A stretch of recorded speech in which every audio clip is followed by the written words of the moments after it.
Greetings. This is TK Trav, aka Travis Magus, here with LVX777. Today we are continuing where we left off, reading about the subjective path working in the mystical Qabalah. Left off on page 301.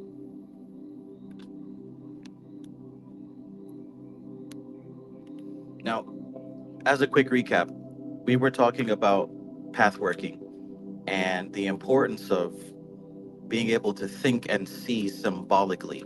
That's the big key to this whole thing. That's the key to this whole thing.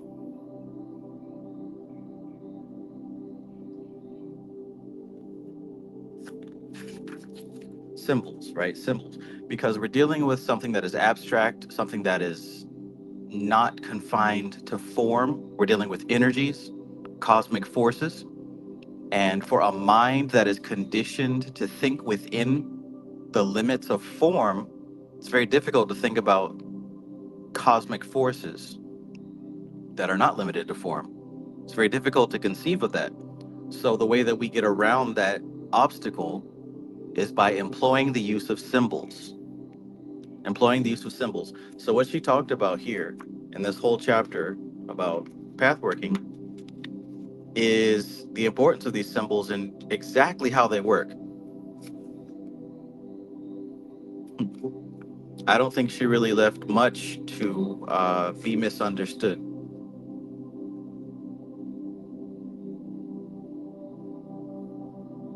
Yeah. So hopefully you read over this, you highlighted it, you understood what she's talking about. We're going to keep it going. Page 301.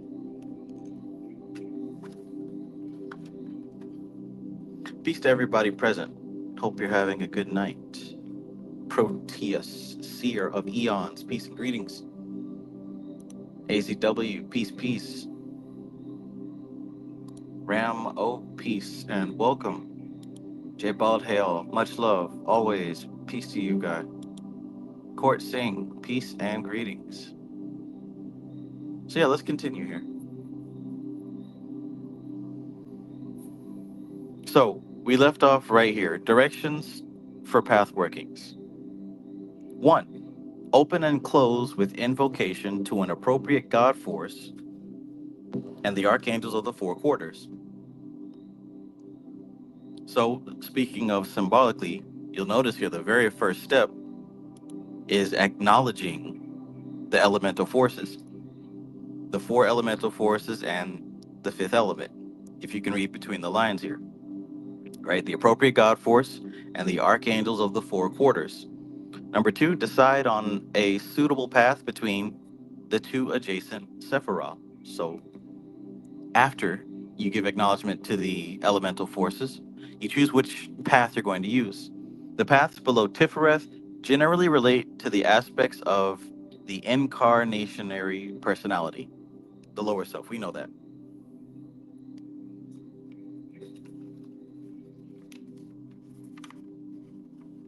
The lower self, the paths below Tifereth, right? Right. Alora, good evening. Good evening. Always pleasant to have you here. Hope you're having a swell evening. Those in the triangle Chesed, Gibra, Tifereth relate to the soul, evolutionary personality, or individuality, strength, justice, and the hermit. So check that out. Dealing with the hermit path, this is work that's being done on the higher self, on the soul. Hmm.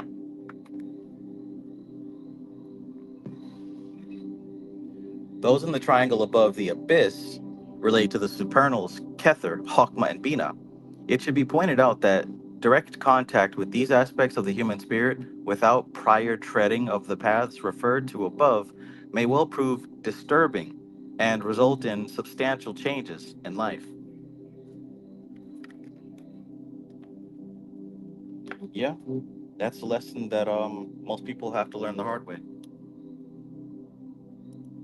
Cosmic entity, peace and greetings.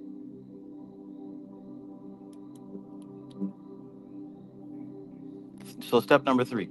In working a path, the broad outline should first be sketched and then the particular aspects described. 4. The following basic ingredients constitute the pattern on any path. So this is what you're pretty much going to see no matter which path you are path working, if you're doing it in a way that's useful and appropriate.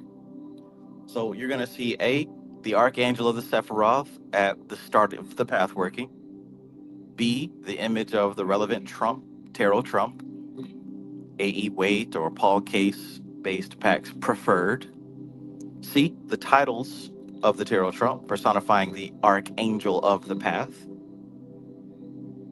D, the nature of the intelligence assigned each path in the Sefer Sephiroth.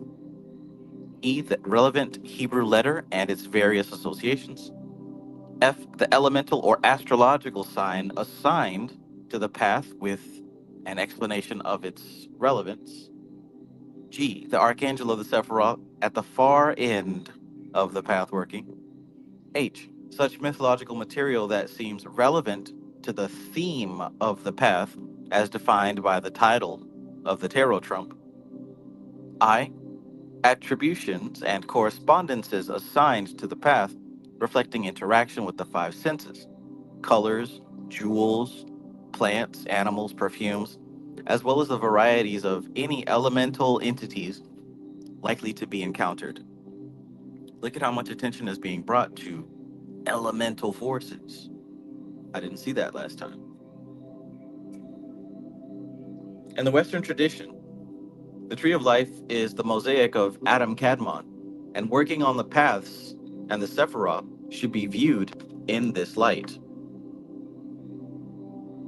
The spiritual experience is gained through the intelligence of the path and its mediator, indicated by the title of the tarot trump. By the way, an excellent book or two on this I've talked about not 1,000 times, but I've mentioned several times. The Shining Paths by Dolores Ashcroft Nowicki. That's one. The other one is hold on, let me see.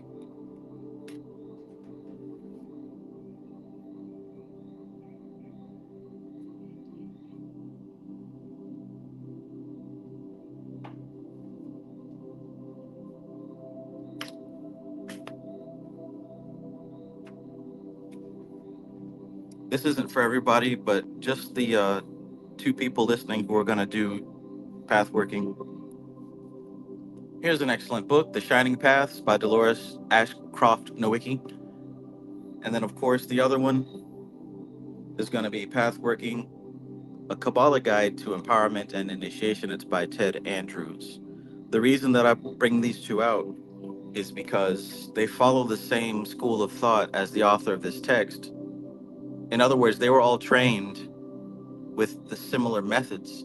So you're going to find it easy to correspond between these.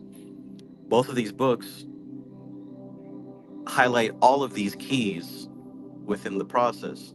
So if you're one of the two people who are actually going to do this, I would recommend those two books.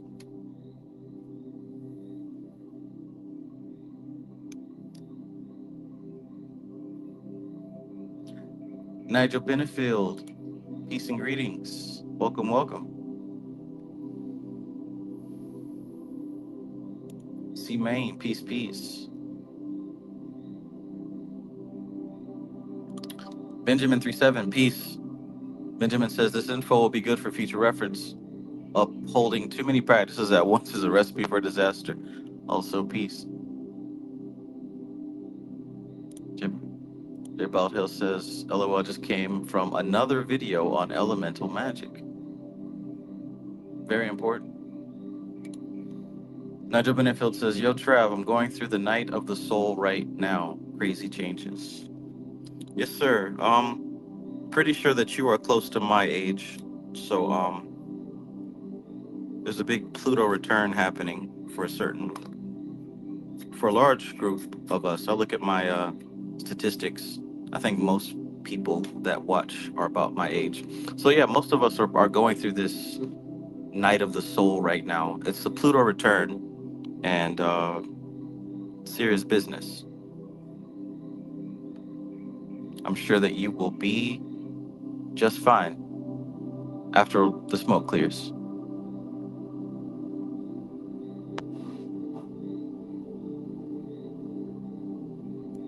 Mike Ovett says, why does everybody seem to think that it's just perfectly okay to worship Satan with all this type of BS?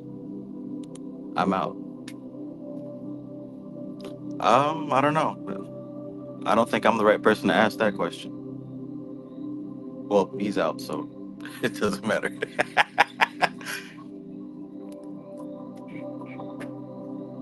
Where were we? Okay, so yeah. So there's a couple of signs that you're going to see, um, or at least you set a general outline for path working, right? A, B, C, D, E, F, G, H, I. Um, and I mentioned two books that followed the same steps. So yeah, we're talking about Adam Kadmon. So in the Western tradition, the tree of life is the mosaic of Adam Kadmon, and workings on the paths and the Sephiroth would be viewed in this light. The spiritual experience is gained through the intelligence of the path and its mediator, indicated by the title of the tarot trump. The purpose of a path working is the spiritual experience resulting from treading that path. Again, the purpose of a path working is the spiritual experience resulting from treading that path.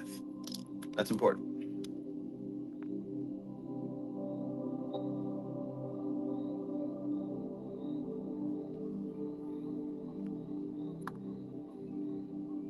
And how do you know it worked? Because you're going to see the symbols show up in your waking life. And if you do it right, you don't have to stretch and guess and make believe. Confirmation will find you. You will not have to make up confirmation. It'll find you. And give it time, because sometimes it might take a day or two or a week or two. It is concerned with the activation and fulfillment of the spirit through regeneration. Extension of consciousness is made available through sacramental magic. So it should be the creation by all the participants of an experience, resulting in a demonstration of light in extension. Light in extension, right? So it should be the creation by all the participants of an experience, resulting in a demonstration of light in extension. In other words, individual participants should be enlightened consciously and subliminally. Path workings provide a means for the raising of subconscious material into consciousness. That's it right there. That's what's happening technically right there. You're going into the depths and you're bringing back gems. You're bringing back jewels. And what is the purpose of what do you do with jewels? What do you do with gems? What do you do with precious stones? Well, they're valuable. They increase your value potentially. They increase your worth potentially. They increase your resources and your ability to manifest things, right? So what you're doing is you're mining for gems. Path workings provide a means for the raising of unconscious material to the consciousness. Pablo X69, peace and greetings.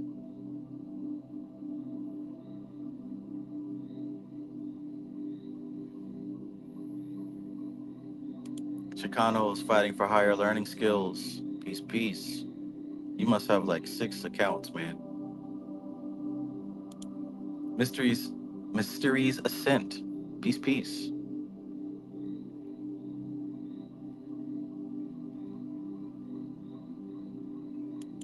Wraith 636, peace, and thank you. Thank you for your donation. Hope you're having a good night. My nose says peace, peace, peace, peace. Hope you're having a good evening as well. All right, so once again, pathworking provides a means for raising of the unconscious material into the consciousness, right? So that's what she means. The purpose of this pathworking is the spiritual experience that results from treading that path. After you tread the path, there is a spiritual experience that comes. It can come during the session, it can come in a dream later. It might even show up with your eyes open if you know how to read and translate symbols. But ultimately, what's happening, see, and this is the thing, whether it's pathworking or any type of ritual, it's not about seeing a demon, it's not about seeing an angel, it's not about seeing something right then and there. When you do the ritual, you're moving energy, you're stirring up this cosmic energy. Now, once it's set in motion, the results will come. It doesn't always come instantly, but it shows up. It's just like planting a seed, right? It's just like stirring up a pond. If you had a giant spoon and you stirred up a pond, you'll notice that a bunch of the dirt and the rocks and all that stuff at the bottom will start to float up to the top. But this is what happens when you start on this path working. On every path working, the archangelic intelligence should be invoked and saluted, right? So we're talking about the fifth element. We're talking about the aspect of your personified higher self. You can think of it almost like a ambassador for your soul.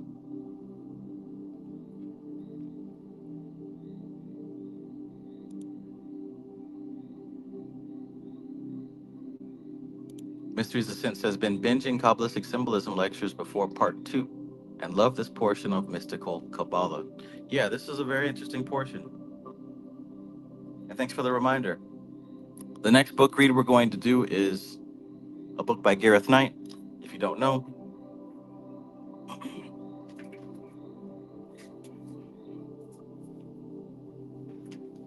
the next book read after we finish Mystical Kabbalah is going to be this: A Practical Guide to Kabbalistic Symbolism. It's by Gareth Knight. Grab this on Amazon. If I'm not mistaken, the copy that's available should be this. Instead of green, it should be black and white. It should have both parts one and two in it, unless you can find them individually. But this is the next book that we're going to get. It goes very well as a follow up to what we're reading right now.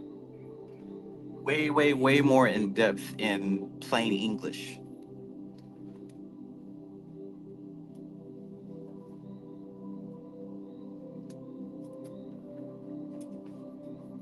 So grab a copy of that. Still got time before we start.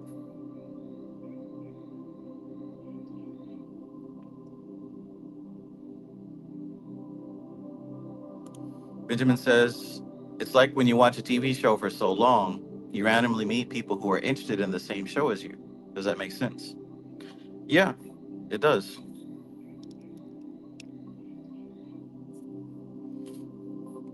I had a crazy, weird, see, because I don't really go out and mingle much with people. The way that confirmation comes back to me, it's always random side angles. I mean, I kind of like it, but it comes, it like forces its way to me. It's almost like when you do magic, right? And when you send out these signals, the signal has to come back to you. No matter what your situation is, even if you're locked up in prison, underground, the signal has to come back to you. But like I said, you've got to be able to read the channel that it's going to come back. I was doing a meditation during the lunar eclipse, and the vision that I got was a rose coming up out of the concrete. So I had some other information that came along with that, and I figured I'd go ahead and make a post just to kind of correspond with that. Long story short, some random person who doesn't even watch my channel, how do I say it?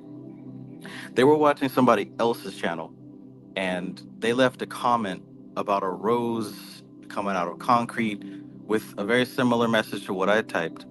Now, mind you, this person didn't see my post. They don't even follow me, but the person whose video they were watching does follow me. They mentioned my name, And they decided to come check my page, and then they see the post. I mean, they screenshotted when they made the comment and everything, so it was like before. Anyways, it's pretty random. Nigel Benefield says Tupac. Yes, absolutely. So Tupac has a famous poem about a rose coming out of the concrete. Anyways, long story short, what I'm saying is no matter where you are or what you're doing, confirmation will find its way to you. You don't have to make it up, you don't have to stretch. It will make its way to you.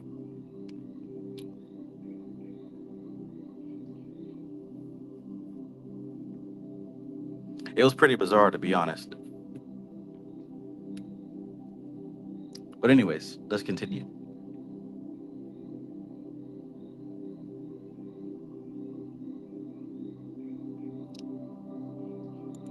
Devin McLean says, I was thinking of going to a Rosicrucian event here in Dallas, and one of my old buddies who I haven't talked to for a while randomly hit me up and asked if he could go with me.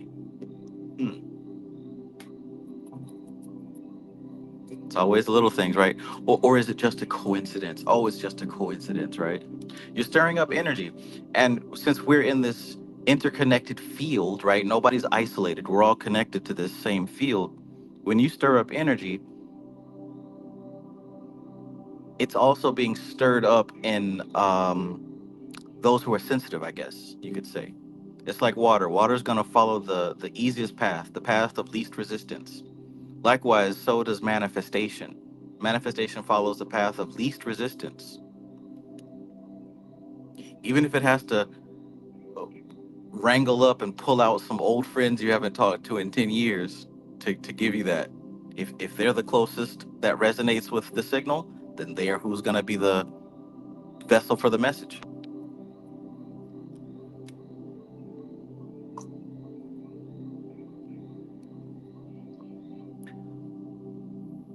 Like I said, you don't have to stretch. Like, you know what I'm saying? Like, you know in the beginning when you desperately want the magic to work, so it's like you try to force it, and you try to force conclusions and make it work in your head to make yourself feel like you did something. But you don't have to do that. You don't have to do that. When you start doing this correctly, the answers, the responses, the manifestation, it'll track you down. It'll hunt you down. All right, but enough about that.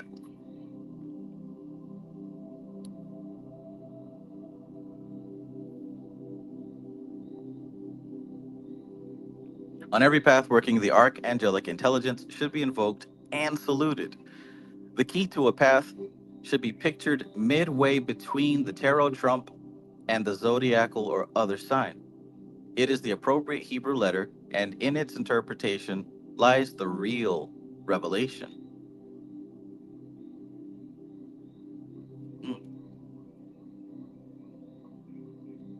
Mm. The tarot trump should be visualized at the doorway leading onto the path, and the zodiacal or other sign on the doorway to the temple to which the path leads. Again, I recommended those two books on pathworking. Um, I mean, obviously, as I read through this, you're not really going to be like, oh, that's how it works. It's good for the subconscious mind, but ultimately, if you're serious about uh, working with this type of process, get those two books that I mentioned and then do one path at a, you don't even have to do it in order. I'd recommend starting on the 30-second path or one of the others that are attached to Malkuth if you're too scared.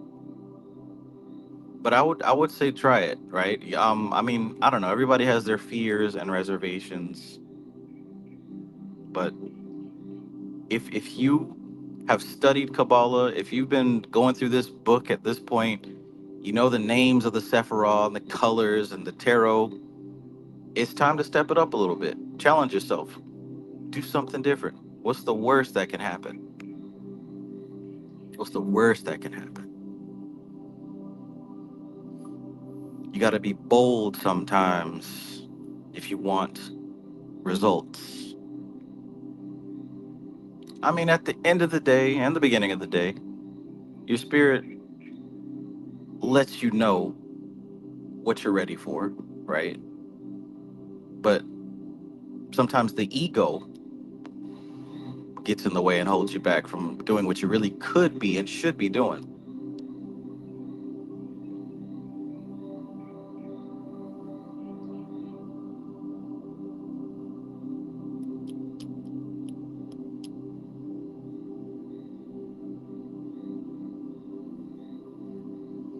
J. Baldhill says the goddess and I went to do a ritual yesterday and ended up doing a completely different ritual because the magic was just flowing that way. That's how it is, man. And that's how it should be, honestly. That's how it should be. Because imagine if you just tried to force and say, oh, I'm going to do what I planned on doing anyways. It wouldn't be worth it. But yeah, that was a good move to be perceptive, right? And to go with the flow.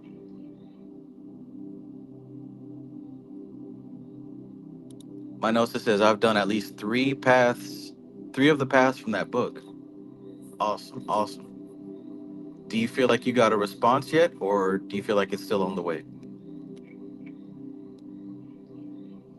Mysteries Descent said the Shining Paths book you recommended is amazing for visualizing pathworking. Yes, yes, I agree.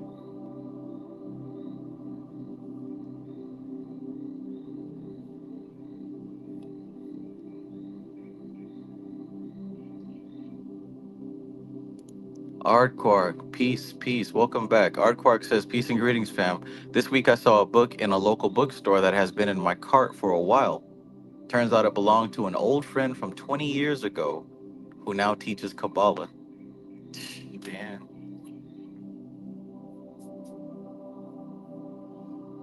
we call it random, right? We call it coincidence, right?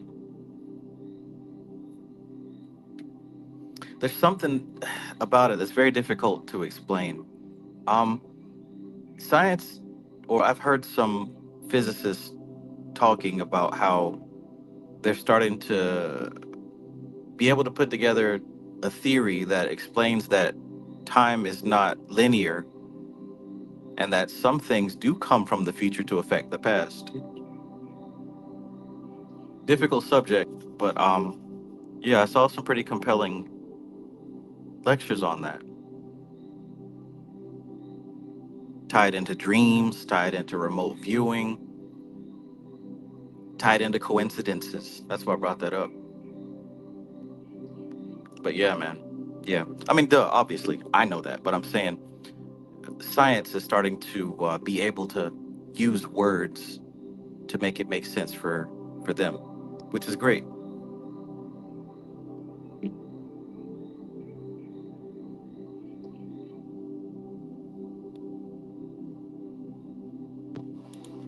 Minosis says, yeah, I ended up getting a response, more of a response from the 30-second path. I think I talked about the experience in one of my lives before.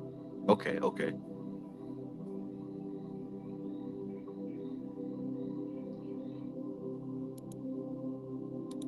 Hi, Master. Peace, peace.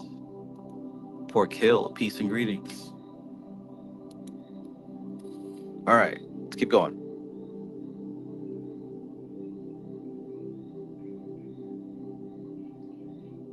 The tarot trump should be visualized at the doorway leading onto the path and the zodiacal or other sign on the doorway to the temple to which the path leads. A path leads from temple to temple. There are two poles to each path. The physical pole, represented by the tarot trump on the curtain hanging in the portal to the path, and the spiritual pole, represented by the stars. The trump represents the accumulated experience of the Illuminati who used the path, and the spiritual influence comes to you through the door leading into the further Sephirotic temple.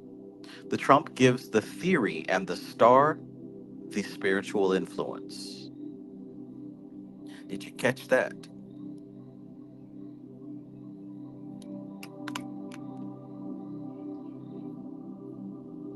Who heard Illuminati and got scared? Who heard the word Illuminati and got spooked? She's describing the visualization basically. Pathworkings are concerned with passing from one state of consciousness to another. That's what the temples represent. Pathworkings are concerned with passing from one state of consciousness to another. The symbols are landmarks and steps on a change of spiritual conditions. Boom. So I know some people are probably thinking, well, why do I have to visualize these specific things? Why do I have to visualize that angel and this car? Why can't I just do my own thing? Why can't I just do what I want? I mean, you can do what you want. However, this isn't the Wild Wild West. This is charted territory. So if you expect to go through the charted territory to a specific destination, it would be helpful to follow the map. By all means, if you've got the fortitude, resilience, and the ability to break down symbols, hit that Wild Wild West. But in the meantime, might be a good idea to follow the path.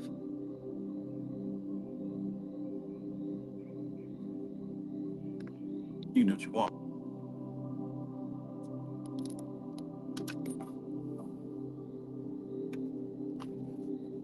The Wild Wild West. The Wild Wild West. Anybody ever heard of Cool Modi? We're going straight to the Wild Wild West. We're going straight to the Wild Wild West. The Wild Wild West.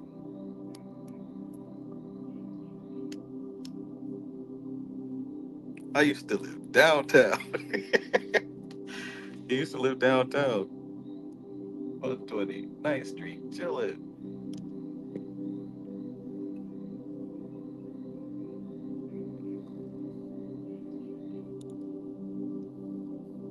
Inner light, change within. Amun Ra. Chicano's Fighting for Higher Learning says, I'm definitely going to get in pathworking, but now that you mentioned Gareth Knight, because when you say pathworking, I'd be thinking I need to go pick up Lucifer and the Hidden Demons. Yeah, and here's the thing, right? Pathworking, that phrase originated with working the paths. However, now it's become synonymous with, visualization and guided meditation, which, those do qualify as path working. But, in terms of Kabbalah, path working literally means working on the paths of the tree. It's kind of like how people will call any soda a Coke or any MP3 player an iPod. Well, yeah, we don't have iPods anymore, right? Or any tissue a Kleenex. Same thing happens here. People will call any guided meditation a path working. However, it originated with working these paths.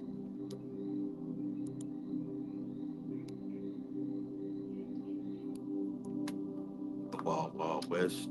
All right. A path working can be worked on any level: physical, emotional, mental, spiritual. The symbols should be selected according to the chosen level. The symbols should be selected according to the chosen level, whether it's physical, emotional, mental, or spiritual. Now, notice there is a intuitive aspect to this as well. Just like what Jay Baldhill mentioned, there is an intuitive aspect to this. Sometimes you've got to listen to that inner voice, that inner compass, because there might be some things that you need to feel out instead of making a hard decision right away.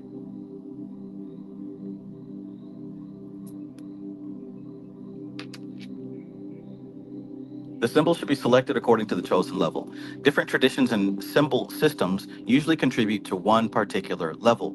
The tree allows for all. The symbols must be consistent, not mixed. For example, not Egyptian with Christian.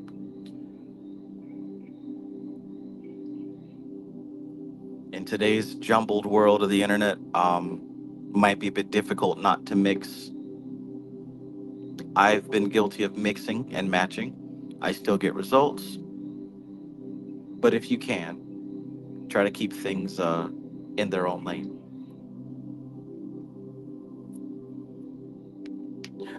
And again, this is why I stress why it's so important to understand symbols Because if you start to understand symbols and what the symbols are saying, then you can start to mix and match because you won't get locked up in the content because you'll understand the context.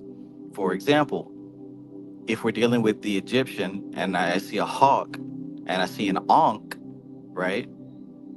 It's one thing to understand the solar significance, right? The savior significance, the Tifereth significance. Then you can mix it with Christianity because you know the symbols. But if you didn't know the symbols, you'll get stuck on the fact that, oh, Jesus is a white guy with a beard and sandals. Horus is a hawk-headed man, right? So you're going to get stuck on the content. But if you understand the context of these symbols, then you can start to kind of mix and match. Whatever you do, don't get hung up on the content of the symbol. Understand that it represents something. Always. That's why I say there's not these gods up in the clouds waiting for you to talk to them and talking back to you. That's getting caught up in the content.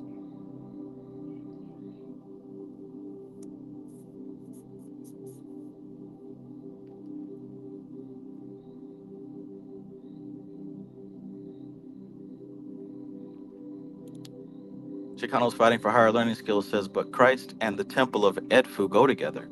Yeah, if you understand the context. But if you didn't, then you'll in your head that they'll be separate, which is where the problem would be. Benjamin says you find the context by going within, right? Going within what? Going within what?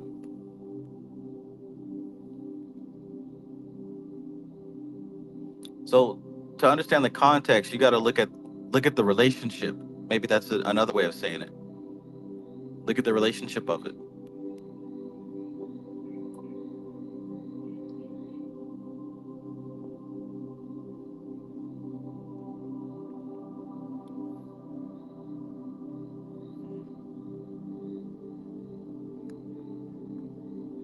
For example, right? The content is okay. There's a woman in a garden. There's a woman at a pond. There's a woman between two pillars, right? There's an old man with a cloak. That's the content. But the context is these are all cards. These are all cards with pictures on them, right? These are all cards with symbolic meanings. So the content is looking inside the box. Context is looking outside the box. Content is saying football, baseball, basketball, golf. The context is saying, oh, this is a sport where we're trying to get the ball from one place to another place. You see what I'm saying? So if you understand the context, can't get caught up in the content. That is the one that is the hard barrier of ignorance. People that can't see past the content. That's the hard, thick abyss of ignorance.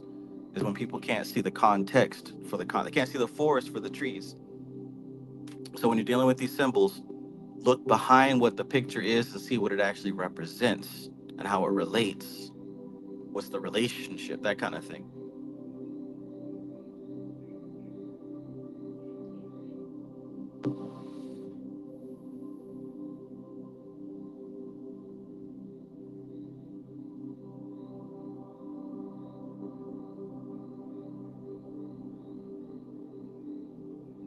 Devin McLean says that's one thing that's been ingrained in me through my Masonic journey, understanding the root of the symbols, the energy, and the foundational concept.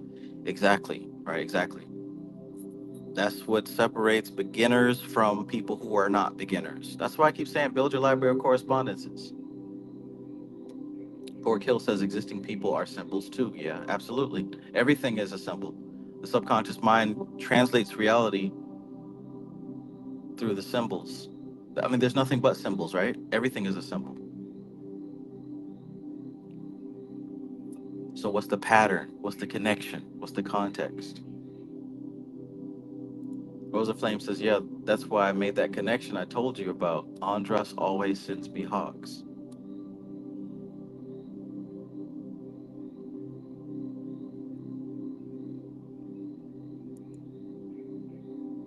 Chicano's Fighting for Our Learning Skills says, you're so right. That's funny because that was going to be my big premiere on YouTube.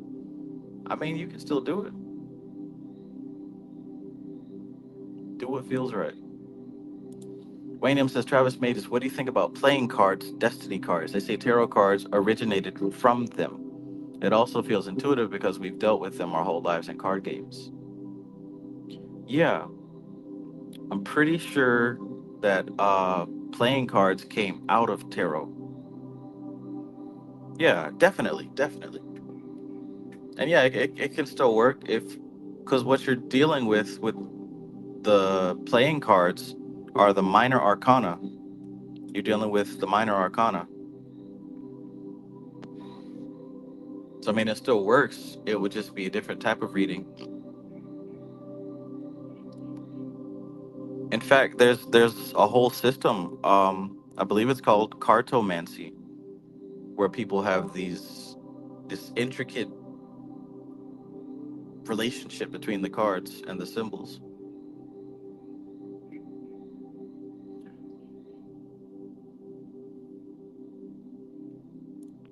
Kyle, the God Pod, peace. Kyle says, I've really found this Anunnaki thing quite fascinating lately. Could be the human origins of our understanding of things. Your thoughts, my big brother.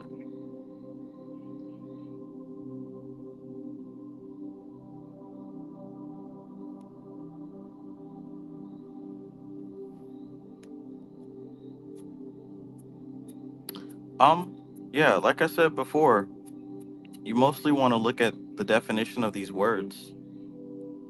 At least that's what I would say. Who and what what does that word mean? When you look at time, the history of the human race, the history of life on this planet, it wasn't always physical.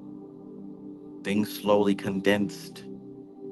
So if we talk about these ancient races and gods that walked the earth, we're talking about the time before things were condensed. And souls didn't originate in human beings. So in other words, before the human race, we were other things. All right, but we need to get back to this text.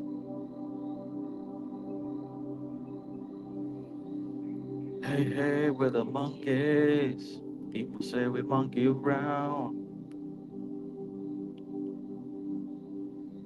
Fat Tony, there he is. Peace, peace. Good evening. Boom. AZW said Oracle of Fortuna book study you did introduce me to that. Yeah, so Wayne M, if you're interested, there's a book called The Oracle of Fortuna. It's written by Ophiel, and he goes into divination with the cards.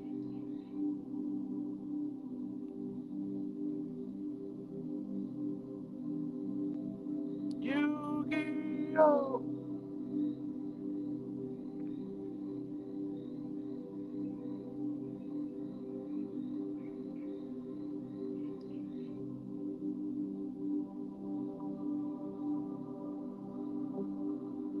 All right, let's get back to it now.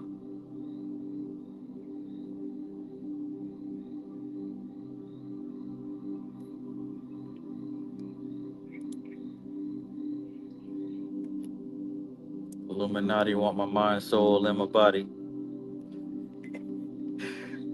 The Illuminati. All right. Anunnaki.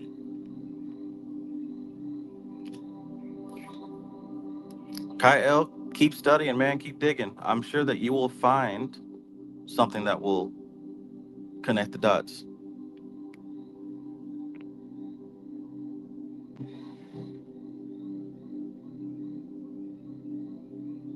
That's a very, very broad subject, so hard for me to be specific on it.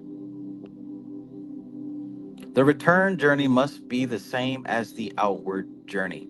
Although deliberate journeys down the tree would be very different from journeys up the tree.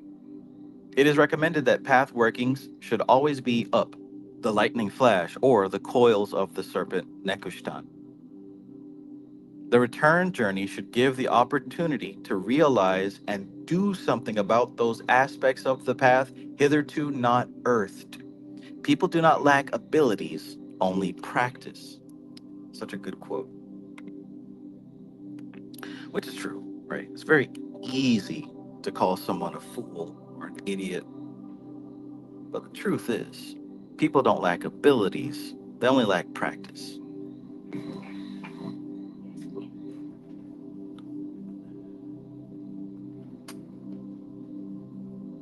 right?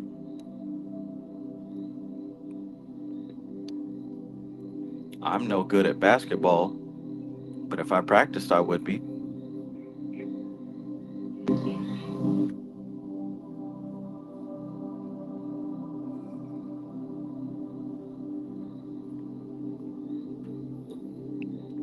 A group pathworking is more than a conducted meditation or controlled reverie. It is directed by a hierophant who uses his or her experienced reality to ignite through the journey the experiences of the path for the participants. It is not passive, but a directing of power. Each path represents the equilibrium of the two Sephiroth it links and calls for an awareness of the states of consciousness of both Sephiroth. Otherwise, the participants do not know what the changes of consciousness are related to. Mm, hmm.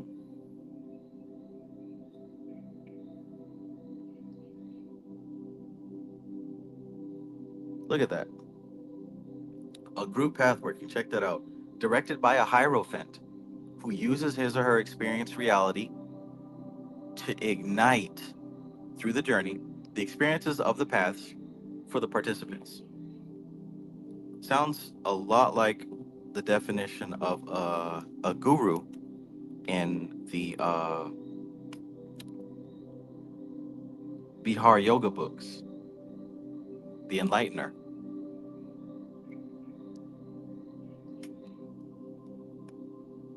Framestar Films, good evening. Peace to you. Or maybe good morning, I think it is for you. Welcome, welcome.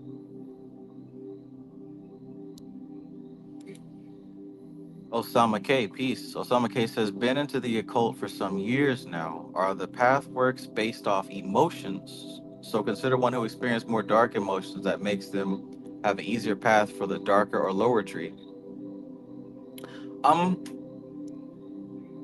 I would say that those life experiences are, let's say we've got these path working rituals as water.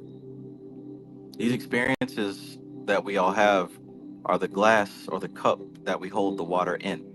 So you might have a dark cup, you might have a clear cup. Either way, it's the same water. Now, how you're going to experience that water is based on the cup.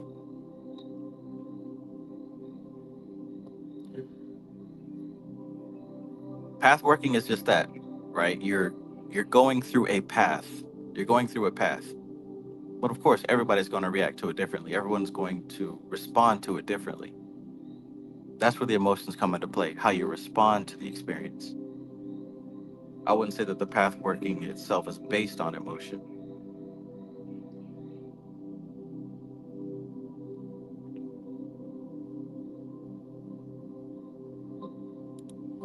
Lily Rose, peace. Lily Rose says, I bought this book back in 2021 and could never grasp it fully. But now that I found your playlist on it, here I am able to see it in a whole new light. Saw you live, wanted to say thank you.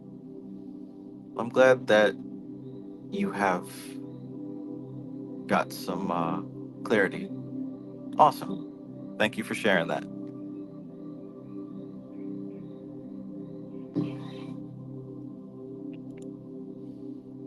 Kyle the Godpod says, after reading the Tibetan Book of the Dead, at times I feel I'm existing at one of those final stages, as if I'm going through the rebirth liberation process.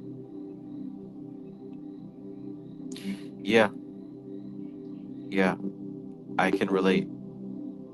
And you know, who do you have to become through that process, right? Who do you have to become through that process? Who do you become when you accept that it doesn't matter what happens next? It really doesn't. All that matters is what happens right now. Whether you're being sent off to a black hole to be completely obliterated, or that black hole is actually a womb that's going to cause you to be reborn, what does it matter? What does it matter? What are you doing right now? That's what I mean. Like, who do you have to become to be able to weather that process? Because you got to think, man, like, this whole death and rebirth and afterlife, it's like nothing about it is social media worthy. Nothing about it is cool. It's potentially dreadful. You literally have to let go of everything you're used to. So who do you have to become to be comfortable with letting go of everything? Who do you have to be comfortable with being uncomfortable? Can you be that person now while you're breathing, while you're awake with your eyes open? And how will the experience be benefited if you can be that person now versus having to scramble and scrape?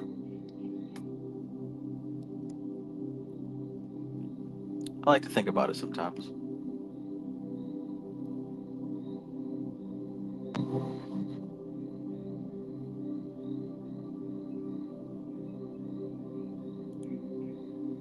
Pork Hill says, wait, where did I hear this? LOL, deja vu. I don't know, man. Weird vibes going on since that, weird vibes since October, but definitely the lunar eclipse is strange. Beringer, peace. Peace, greetings, and love.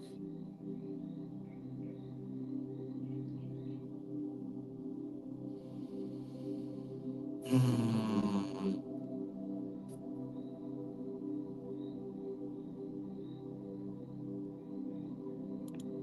Fat Tony says, I'm soaking up the best game I ever got in my life.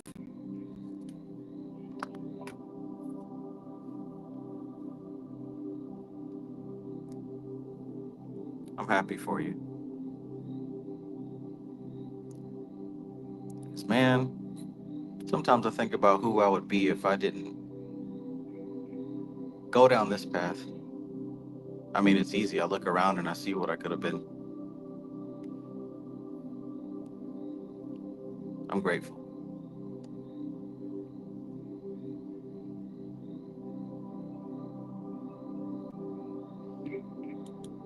Gratitude, gratitude.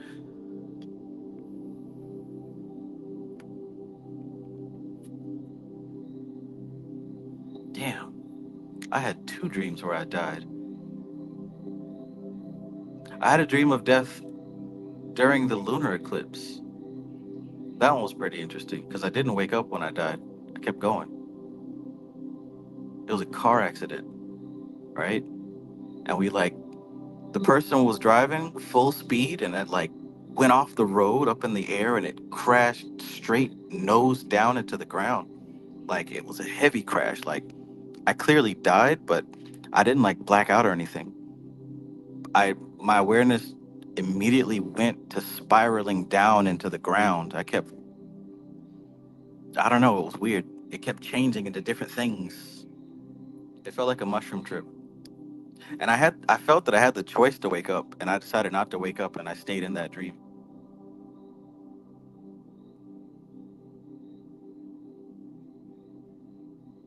Had another dream where I got shot by some dumbass knuckleheads. But I tell you what, in neither of those dreams did I panic. It was just like, all right, what's next? So I think that's a pretty good sign for me.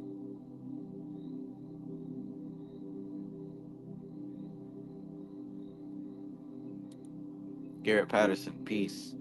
Garrett Patterson says, I believe that Jesus Christ is a being that wants us to stay human and stay in the suffering. The God needs our prayers. Oh, no, no, son. It's not like that. Me and your mama would have never moved into this neighborhood if we knew you needed a damn gun just to walk down the street. I don't think it's Jesus Christ. I think it's Mother Nature. It's Prakriti. It's the Matrix. This whole system is designed to keep you here having sex so you can reproduce and reincarnate. It's not Jesus Christ. It's the whole Matrix.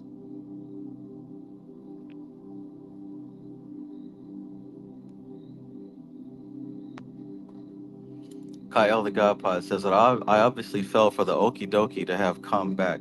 Something made me afraid, or something I was still attached to. Probably started hearing family voices, turned monstrous creatures, and I returned. Well, welcome to the club, right? Because all of us are still here. Each and every one of us have met the same exact fate. The question is, once again, who do you have to become? Who do you have to become? And can you be that person today, right now?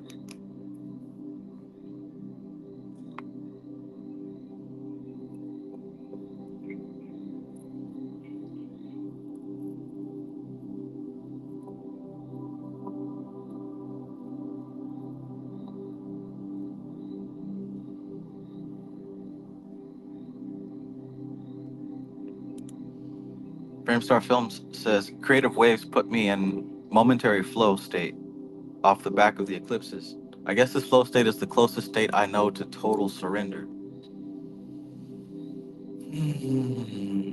Total surrender.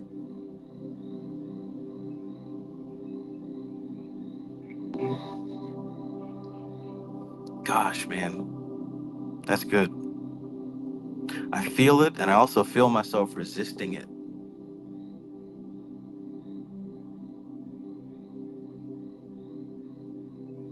Total surrender. Devin McLean says, I don't view the Matrix as the human concept of evil. I just believe it is. I agree with you.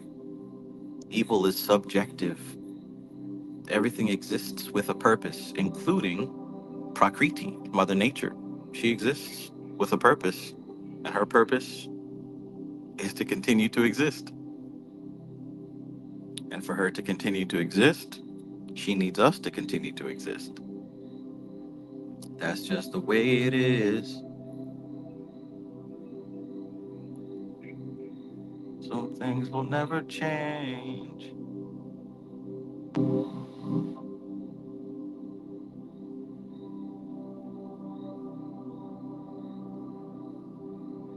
Oh, yeah.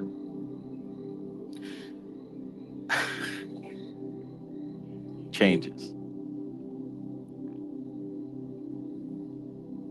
Okay, changes of consciousness.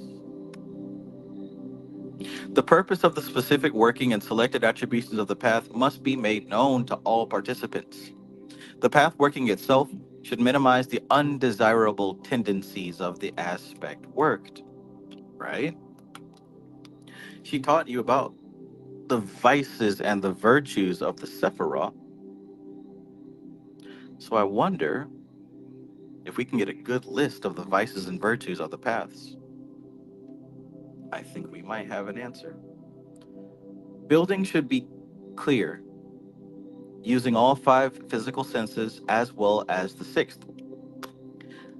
The nature of the two Sephiroth involved must be made plain to all, and their contacting real.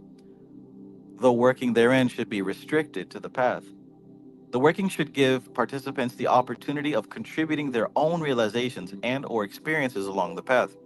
Suitable pauses should be made to allow recognition of individual abilities and defects.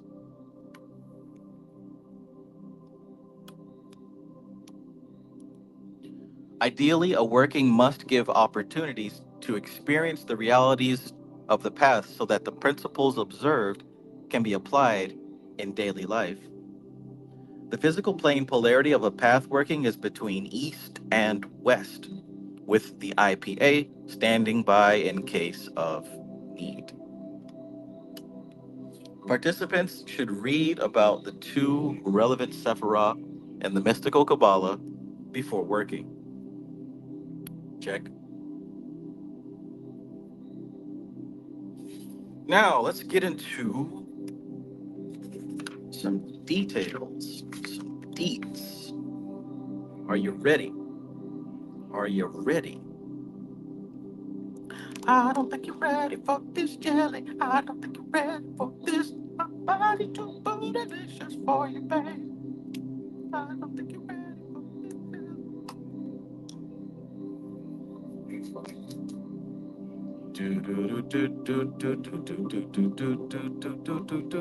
Y'all ready for this?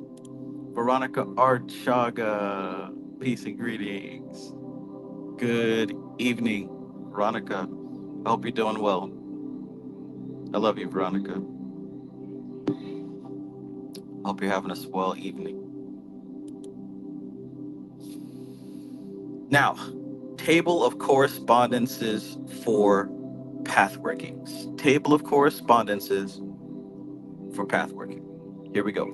The titles of the Hebrew letters attributed to the paths only give a very cursory description of their nature. More profound insights may be found in the account of the individual letters at the beginning of the Zohar, and which follow immediately after these tables. All right, so,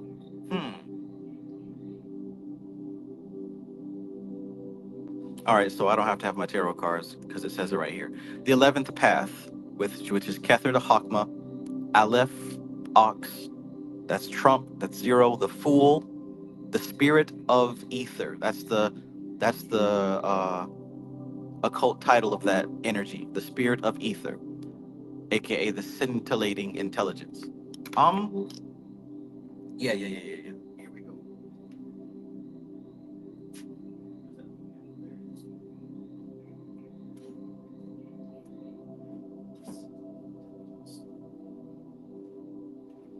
That always makes me think of Cinemax. Y'all remember Cinemax?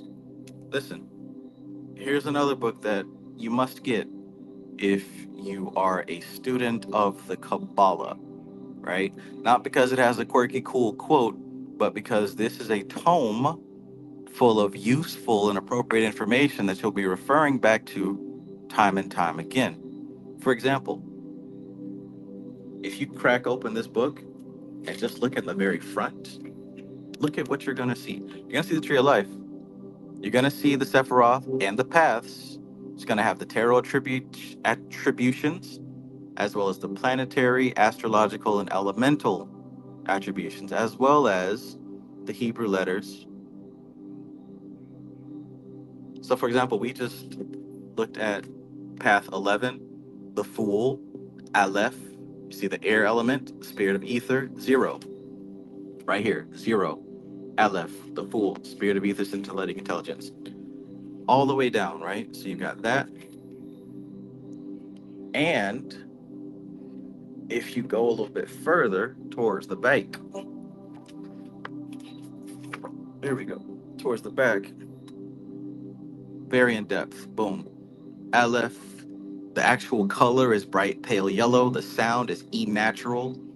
The meaning of that Hebrew letter is ox. The esoteric title, the spirit of ether. Boom. The spirit of ether. Right? Shows you where that path is. And it goes in depth on what it's all about. So, once again, get this book. I know I've mentioned it before. Or don't. So, you should have that book by now. If not, get it. But this right here is a good table of contents, table of correspondences to know what's going on with these paths symbolically. So the 12th path is from Kether to Bina. The Hebrew alphabet letter is Beth. That means house. The trump is one, the magician, the magus of power, intelligence of transparency. Mercury, right? That's the planet.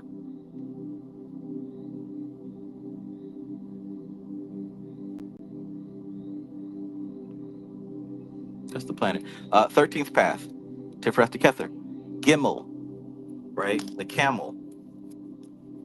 And see, the awesome thing is that the Hebrew alphabet, these letters, correspond with what's happening on that path, right? The camel to travel across the abyss. Because if you look, that's the path that goes down from Kether all the way down to Tifereth. It's the only path that's crossing the abyss. The priestess of the silver star, the uniting intelligence, Luna. That's this card. This is that path. So you'll notice that she's behind that veil, or that veil's behind her. That adds a whole new significance to it, right? Because This is the path that crosses the abyss.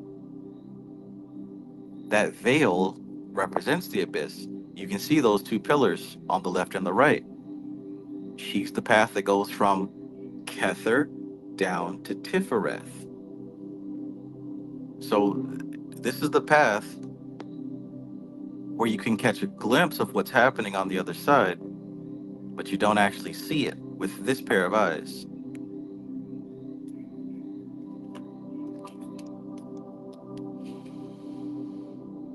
14. This is the path from Bina to Hakma. All right. This is the door, Daleth, the door, the gate of the supernals, the Empress, the daughter of the mighty ones, illuminating intelligence, Venus. The 15th path is from Hakma to Tifereth. Hey, window or understanding whereby the light reaches us. And that's the same hey as in Yod Hey Vav Hey, right? The window or the understanding whereby the light reaches us.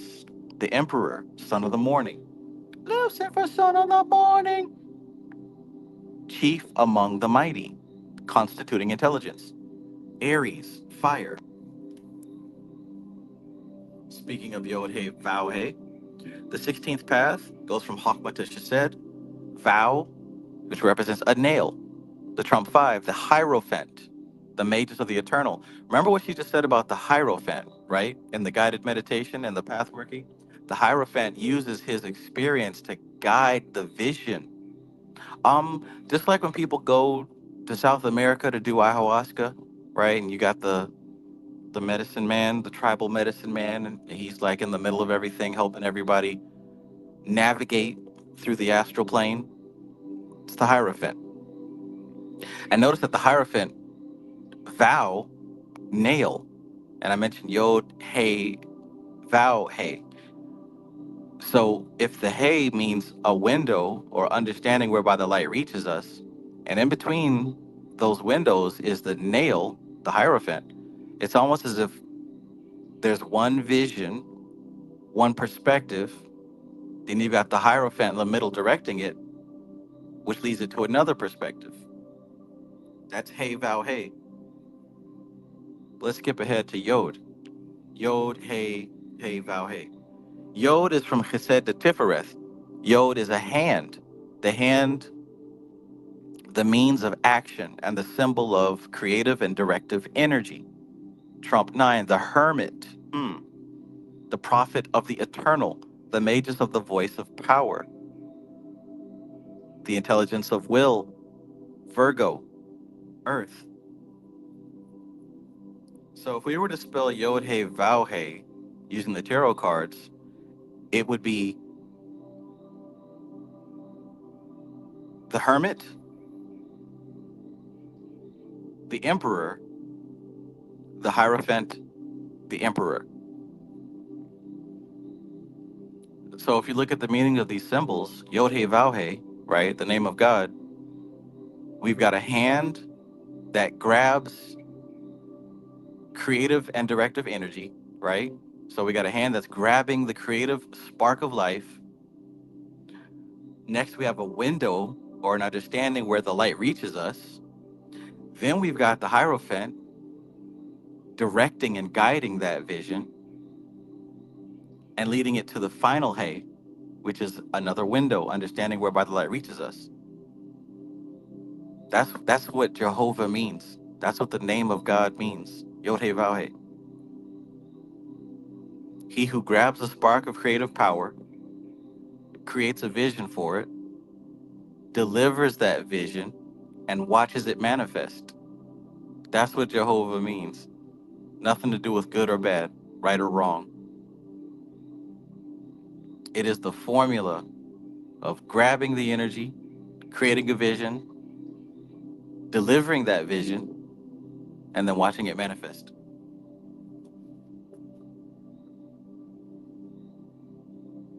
Interesting. So the 17th path, being under Tifereth, Zayin, a sword, also attributed to Gemini, which can correspond to intellectual analysis.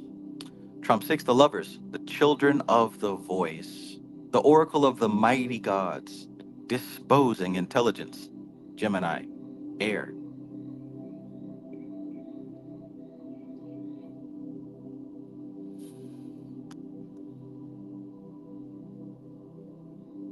Bina, Gibera, the 18th path, Bina to Gibera. Cheth, a fence, trump 7, the chariot, the child of the powers of the waters, the lord of the triumph of light, intelligence of the house of influence, Cancer, water. The 19th path, Chesed Gibera, Teth, a serpent, strength, the daughter of the flaming sword, intelligence of all the activities of the spiritual being, Leo, fire.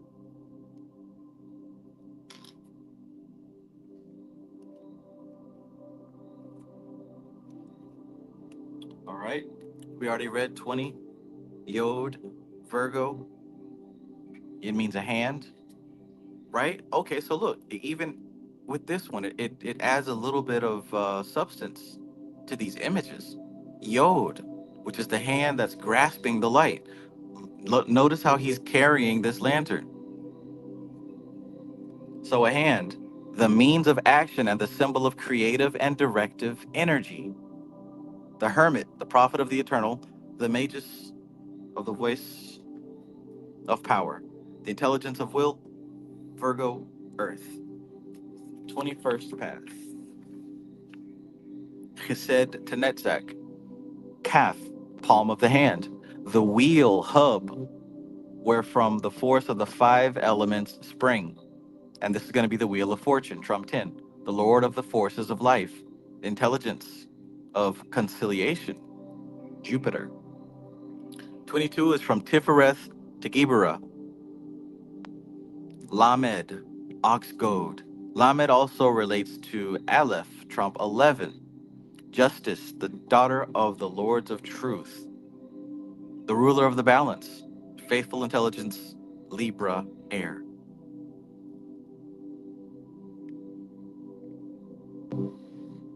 Justice. All right, the 23rd is from Gibera to Hod, going down. Mem, water, breaking wave or still water. The hanged man, the spirit of the mighty waters, stable intelligence, water. That kind of adds meaning because you can see the hanged man upside down. That's kind of like you looking at your reflection in water. It would also be upside down. And the hanged man card is all about seeing things from a different perspective. Love it. 24, Tifereth, Netzach. Tifereth to Netzach.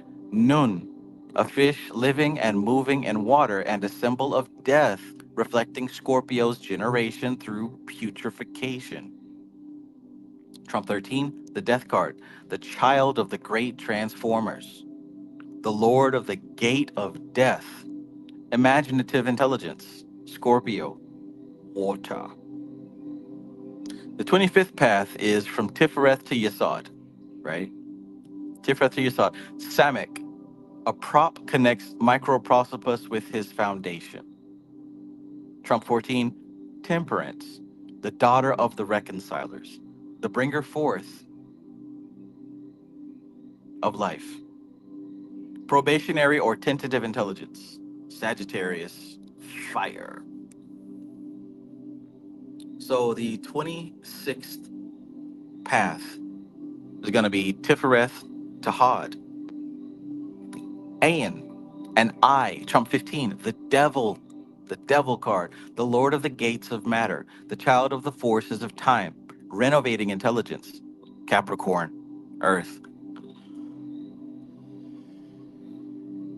27, Hod to Netzach, pay, a mouth.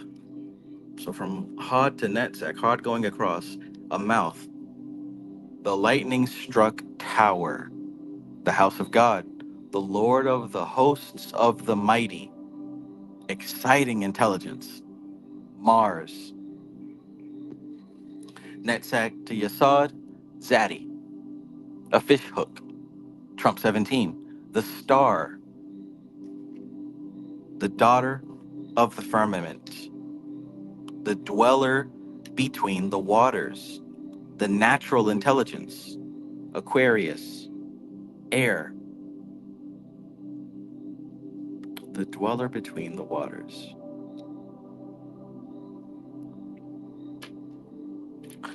29, the 29th path is from Netzach to Malkuth, the back of the head, Kof.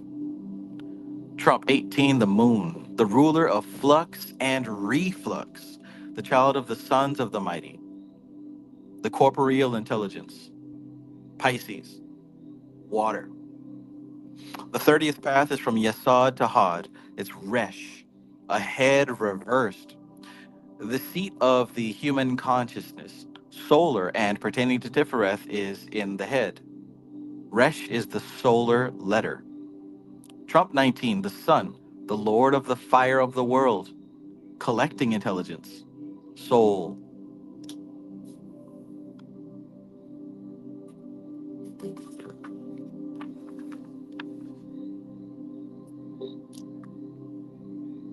Table of correspondences, path 31, Malkuth Tahad, Shin,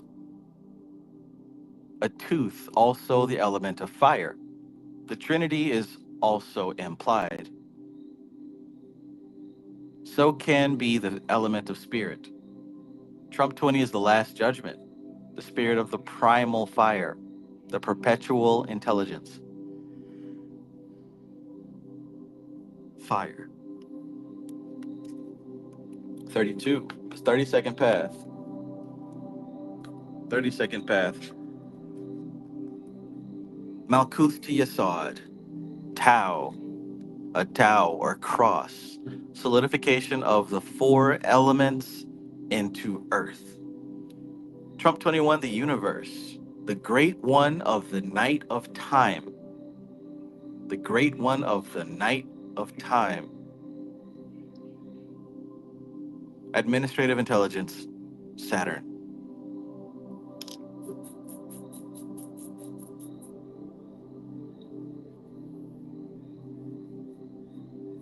The great one of the night of time. That's such a heavy title because you got to think about time as a whole, right?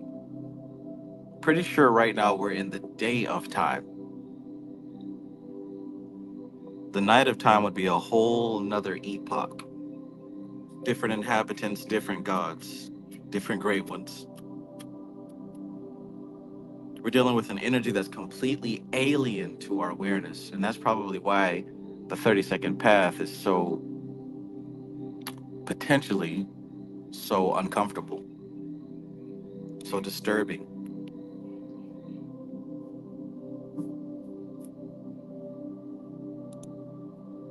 79 Kaliakate says, hello, Travis Magus. Would you ever be interested in doing Jacobus G. Schwartz books and get contact paper for your paperbacks? Contact paper for your paperbacks. I don't know. I don't understand what that means.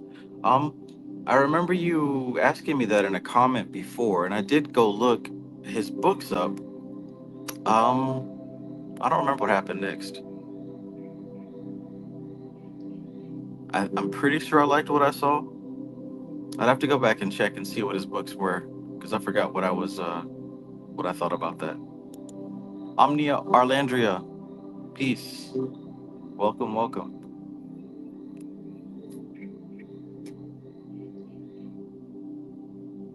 Jacobus G. Schwartz.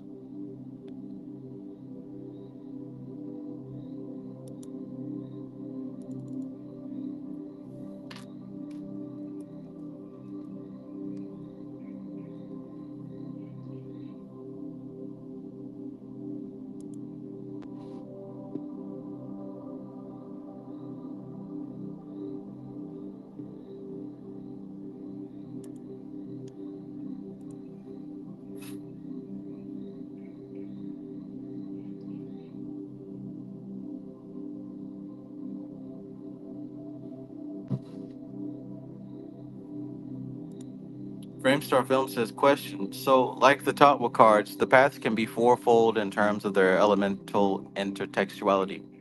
Yes, they can. Yes, they can. Um, and Okay, so first of all, yes, because that's why we have the four color scales, right? We got the Emperor, the Empress, I forgot what the other two were called. But yeah, basically the four color scales for the four worlds. And I think that's what she was referring to when she said that, what did she say? Yeah, there it is. A path working can be worked on any level: physical, emotional, mental, or spiritual. I think that's what she was referring to. The symbol should be selected according to the chosen level.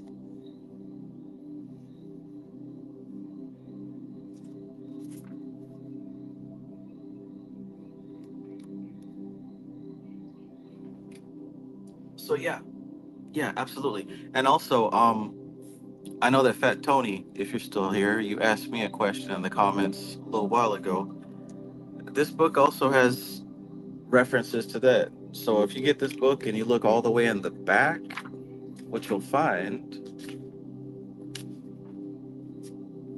first of all, right, you get a list of those paths that we just mentioned with the number, the Hebrew letter, and the occult name of the path. And then for visualization purposes, right, of course, you've got the color for these paths, as well as the note, the tone. But what I was really looking for is this here. Somewhere here in the back of this book, it's got the colors of all the paths for all four of the different levels, right? Atziluth, Bria, Yetzirah, Asaya. So that's useful.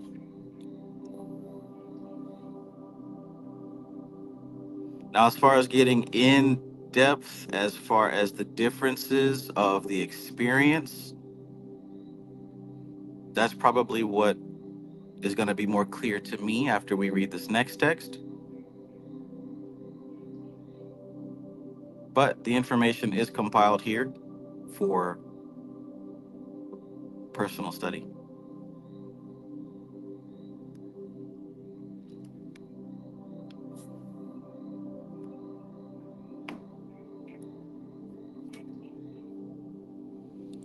Cedric Lowry, peace, peace.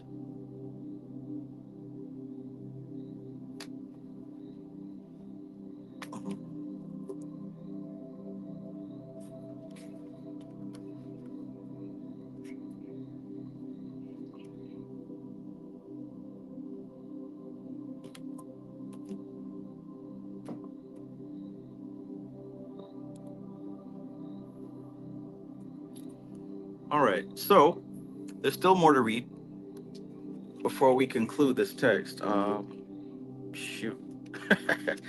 We've got, let's see, 345. So we've got 44 more pages to go. We're not going to do all 44 tonight.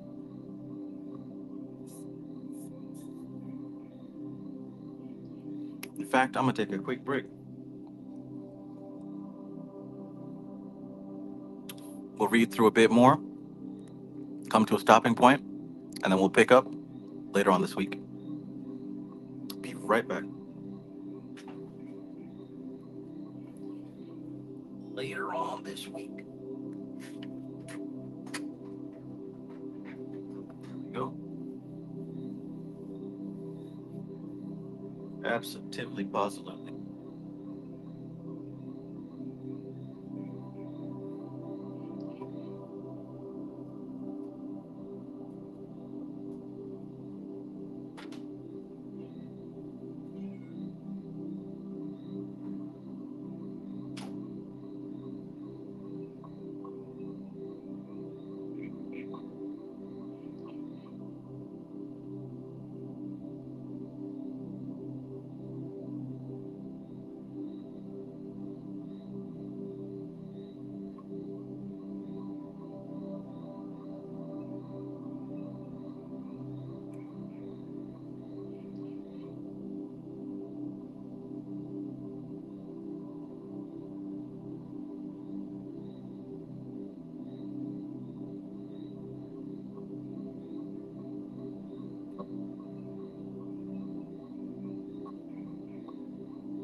43.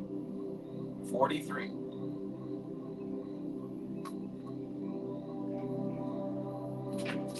All right. So, inner meanings of the Hebrew letters according to the Zohar.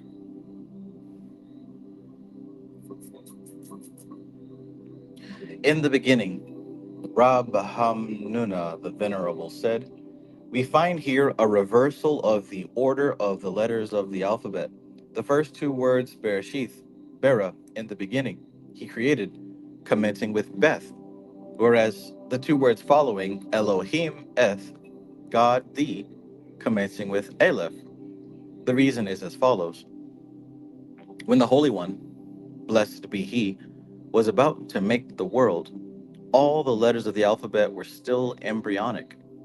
And for 2,000 years, the Holy One, blessed be he, had contemplated them and toyed with them. When he came to create the world, all the letters presented themselves before him in reversed order. The letter Tau advanced in front and pleaded, may it please thee, O Lord of the world, to place me first in the creation of the world, seeing that I am the concluding letter of Emeth, truth, which is engraved upon thy seal, and seeing that thou art called by this very name of Emeth, which is truth, it is most appropriate for the king to begin with the final letter of Emeth and to create with me the world. The Holy One, blessed be he, said to her, thou art worthy and deserving, but it is not proper that I begin with the creation, that I begin with thee, the creation of the world, since thou art destined to serve as a mark on the foreheads of the faithful ones. Vide Ezekiel 9:4, who have kept the law from Aleph to Tau, and through the absence of this mark, the rest will be killed. And further, thou formest the conclusion of Maweth, which is death. Hence, thou art not meet to initiate the creation of the world.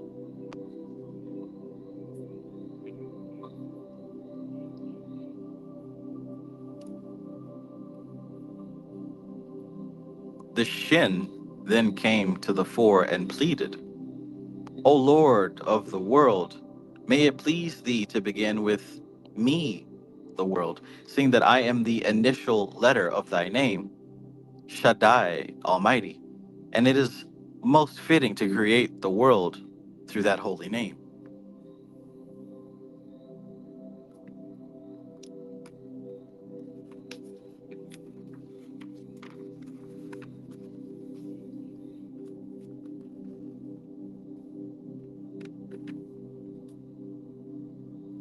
Said he in reply, thou art worthy, thou art good, thou art true. But I may not begin through thee the creation of the world, since thou formest part of the group of letters expressing forgery, sheker, falsehood, which is not able to exist unless the Kaf and Resh draw thee into their company.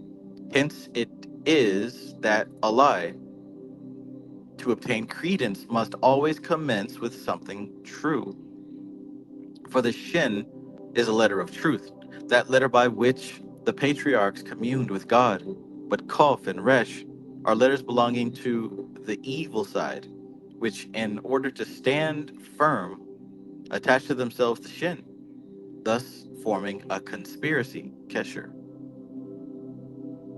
Having heard all this, the Shin departed, enters the Zadi, and says, O Lord of the world, may it please thee to create with me the world, inasmuch as I am the sign of the righteous, Zadkim, and of thyself, who art called righteous, as it is written, for the Lord is righteous. He loveth righteousness. Psalm 11:7. And hence it is meet to create the world with me. The Lord made answer, O Zaddy, thou art Zaddy, and thou signifiest righteousness, but thou must be concealed. Thou mayest not come out in the open so much, lest thou givest the world cause for offense. For thou consistest of the letter Nun, surmounted by the letter Yod, representing together the male and the female principles. And this is the mystery of the creation of the first man, who was created with two faces, male and female combined.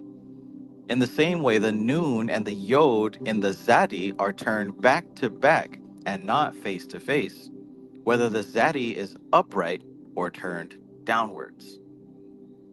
The Holy One, blessed be he, said to her further, I will in time divide thee in two, so as to appear face to face, but thou wilt go up in another place. She then departed. The letter Pei presented herself and pleaded thus, May it please thee, O Lord of the world, to create through me the world, seeing that I signify redemption and deliverance, Perkana Peduth, which thou art to vouchsafe to the world. It is hence meet that through me the world be created. The Lord answered, Thou art worthy, but thou representest transgression, pesha, and moreover thou art shapen like a serpent, who had his head curled up within his body, symbolic of the guilty man who bends his head and extends his hand. The later Ayin was likewise refused as standing for iniquity, a one, despite her plea that she represents humility, and Ra. Then the Samek appeared and said, O Lord of our world, Lord of the world, may it please thee to create through me the world, inasmuch as I represent upholding Semika of the fallen. As it is written, the Lord beholdeth all that fall. The Lord answered her, This is just the reason why you shouldest remain in thy place. For shouldest thou leave it, what will be the fate of the fallen, seeing that they are upheld by thee? She immediately departed. The Noon entered and pleaded her merits as being the initial letter in fearful Nora in praises, as well as in comely Nagra is praise for the righteous. The Lord said, O Noon, return to thy place, for it is for thy sake, as representing the falling Nephilim, that the Samek returned to her place. Remain therefore under her support. The Noon immediately returned to her place. The Mem came up and said,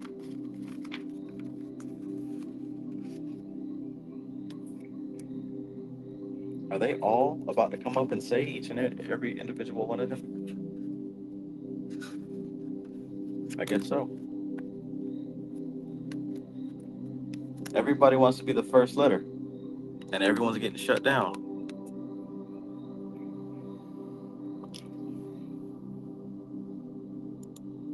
Realm Lilith, peace.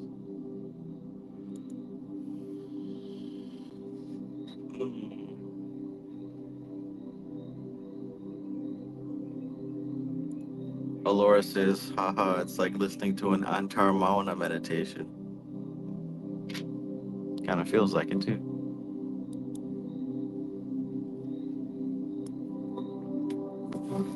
So the Mem showed up. O Lord of the world, may it please thee to create by me the world, inasmuch as I commence the word Melech, king, which is thy title. The Lord replied, It is so assuredly, but I cannot employ thee in the creation of the world, for the reason that the world requires a king. Return therefore to thy place, thou along with the Lamed and the Calf, since the world cannot exist without a Melech, a king.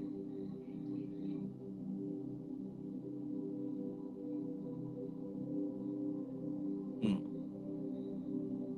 At that moment, the Calf descended from its throne of glory, and quaking and trembling said, O Lord of the universe, may it please thee to begin through me.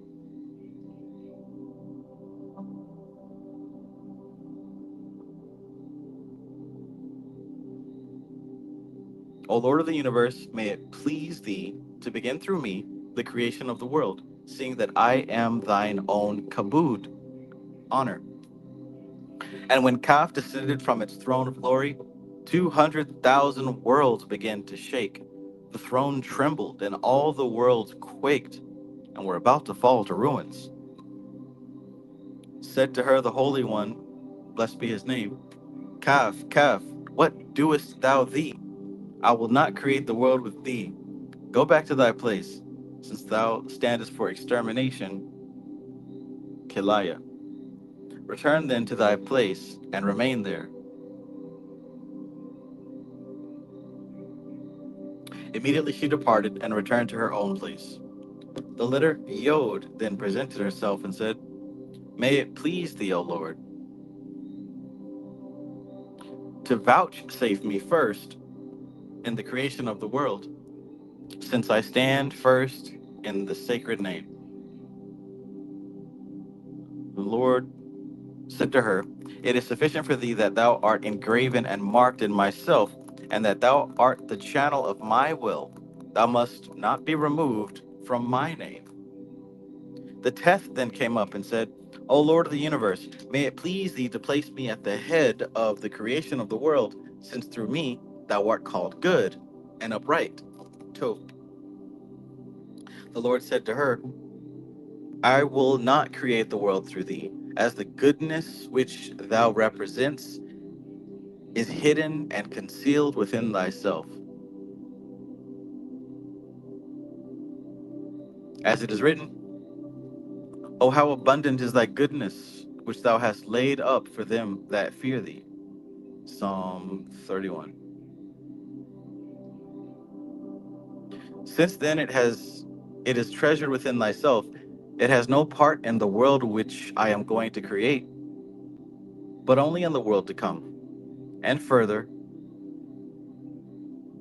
it is because thy goodness is hidden within thee that the gates of the temple sank into the ground.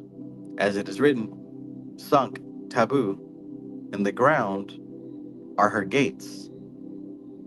And furthermore, the letter Heth is at thy side, and when joined, you make sin, Het.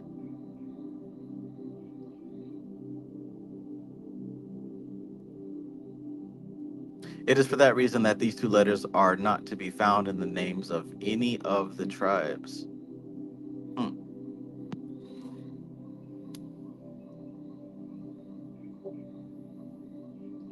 Alora says, all these thoughts, yet none of them are worthy of manifestation, right? Hmm. Interesting angle.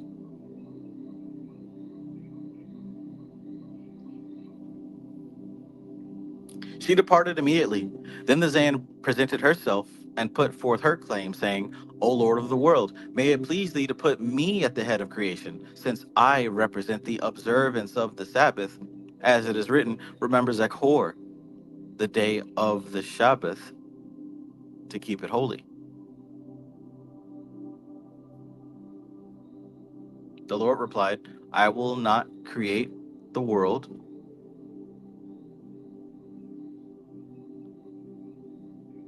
through thee, since thou represents war, being in shape like a sharp pointed sword or lance. The Zayan immediately departed from his presence. The vow entered and put forth her claim, saying, O Lord of the world, May it please thee to use me first in the creation of the world, inasmuch as I am one of the letters of thy name, said the Lord to her. Though thou as well as hey suffice it to you that you are of the letters of my name, part of the mystery of my name, engraven and impressed in my name.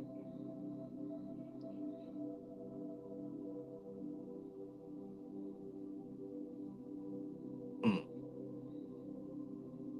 Though thou as well as hey suffice it to you that you are of the letters of my name, part of the mystery of my name, engraven and impressed in my name, I will therefore not give you the first place in the creation of the world. Well, geez, who's left? Who is left? Then appeared the letter Daleth, as well as the letter Gimel, and put forth similar claims. The Lord gave them a similar reply, saying, it should suffice you to remain side by side together, since the poor will not cease from the land. Who will thus need benevolence? For the Daleth signifies poverty, and the Gimel, beneficence. Therefore, separate not from each other, and let it suffice you that one maintains the other. The Beth then entered and said, O Lord of the world, may it please thee to put me first in the creation of the world, since I represent the benedictions, Barakoth, offered to thee on high and below. The Holy One, blessed be he, said to her, assuredly with thee I will create the world. Oh, wait a minute. I think we found one. The Holy One, blessed be he, said to her, assuredly with thee I will create the world, and thou shalt form the beginning in the creation of the word. The letter Aleph remained in her place without presenting herself.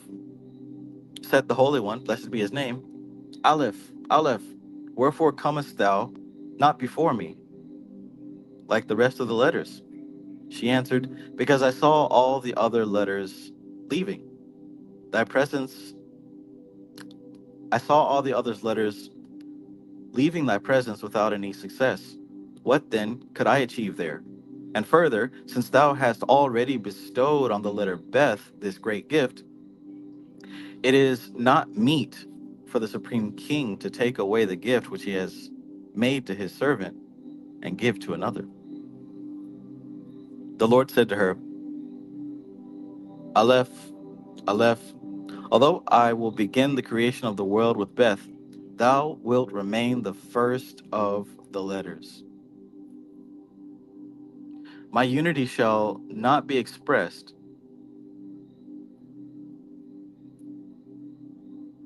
except through thee. On thee shall be based all calculations and operations of the world,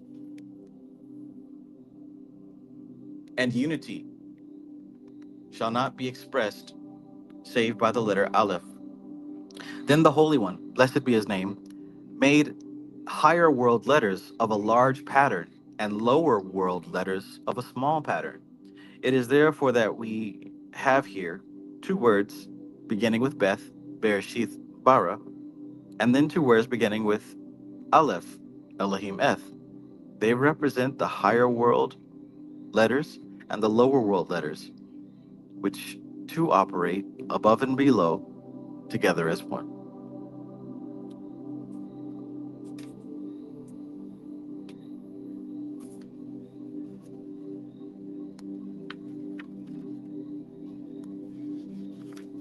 Okay, we're going to wrap up part 4 then.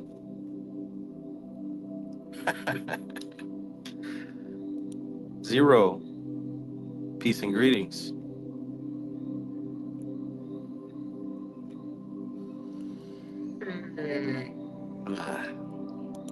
Great Scott.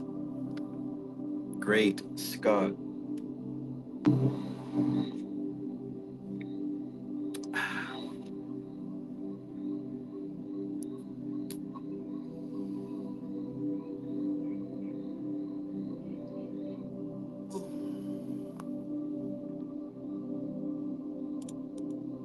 Framestar Films says, interesting to think of the inception of all the different language systems around the world, and although they differ in sound and scripture, they all share the same meanings.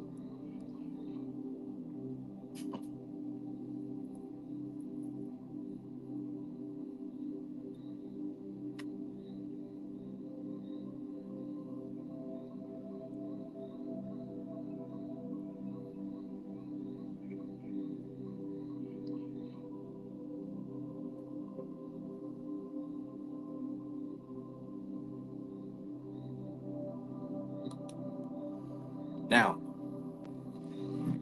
descriptions of the paths in the Sefer Yetzirah. So starting at the top. The 11th path is the scintillating intelligence because it is the essence of that curtain which is placed close to the order of the disposition. And this is a special dignity given to it that it may be able to stand before the face of the cause of causes. So this is Sefer Yetzirah, not Dion Fortune. The 12th path is the intelligence of transparency because it is that species of magnificence called Chazit, which is named the place whence issues the vision of those seeing in apparitions. That is the prophecies by seers in a vision. The 13th path is named the uniting intelligence and is so called because it is itself the essence of glory. It is the consummation of the truth of individual spiritual things. The 14th path is the illuminating intelligence and is so called because it is that Chashmal which is the founder of the concealed and fundamental ideas of holiness and of their stages of preparation. The 15th path is the constituting intelligence, so called because it constitutes the substance of creation in pure darkness. And men have spoken of these contemplations. It is that darkness spoken of in Scripture, Job 38, verse 9. And thick darkness, a swaddling band for it. Band for band.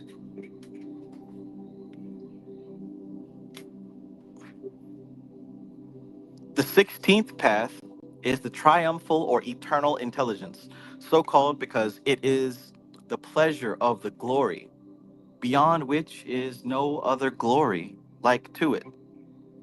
And it is called also the paradise prepared for the righteous. 16th path, which one is that?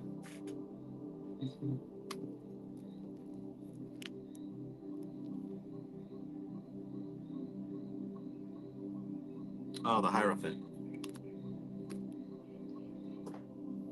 Hierophant.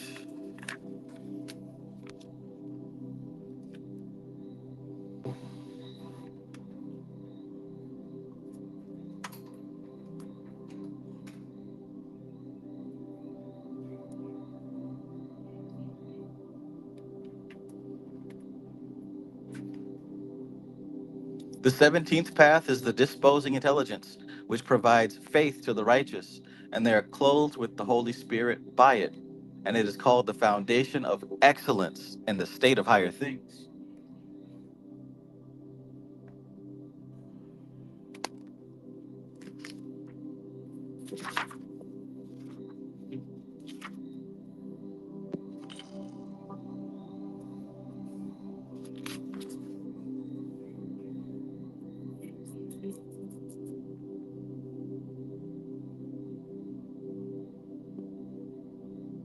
Sixteenth path.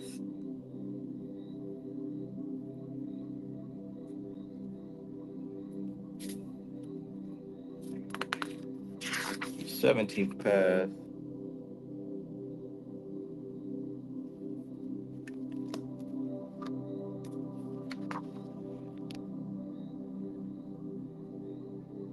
Yeah.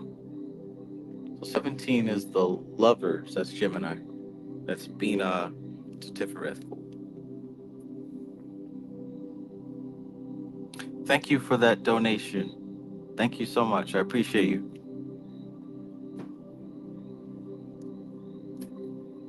So the 17th path is the disposing intelligence, which provides faith to the righteous, and they are clothed with the Holy Spirit by it. And it is called the foundation of excellence in the state of higher things. The 18th path is called the house of influence, by the greatness of whose abundance the influx of good things upon created beings is increased. And from the midst of the investigation, the arcana and hidden senses are drawn forth, which dwell in its shade and which cling to it from the cause of all causes. That's your cyclomancy path, huh?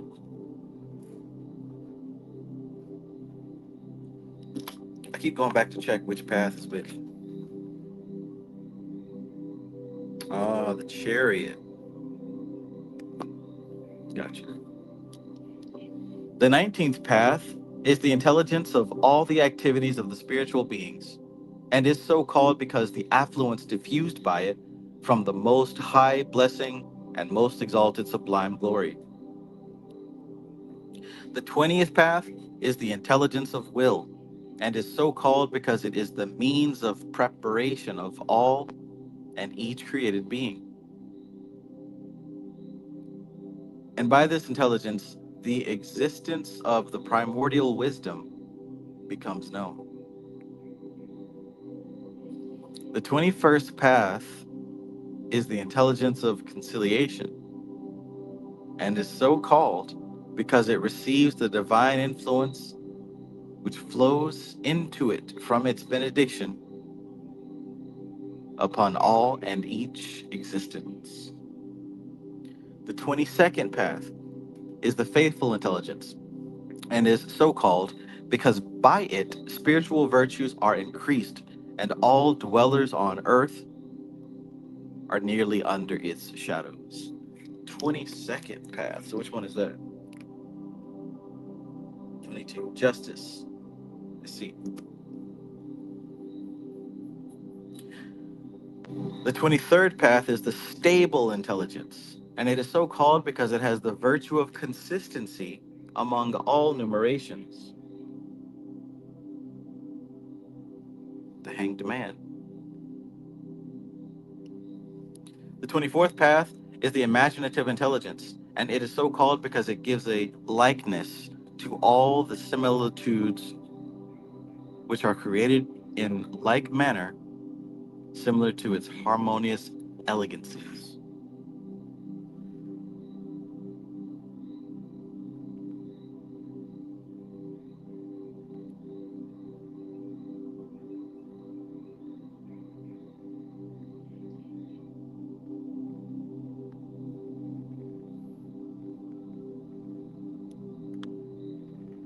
Hmm.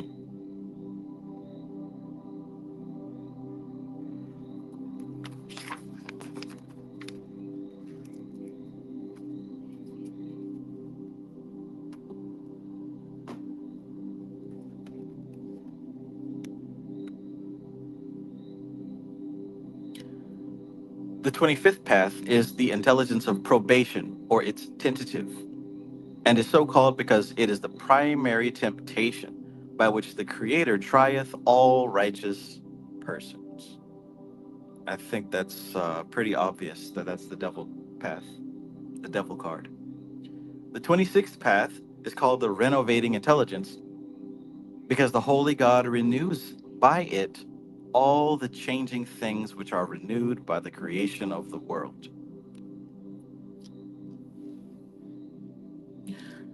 The 27th path is the exciting intelligence, and it is so called because through it is consummated and perfected the nature of every existent being under the orb of the sun in perfection.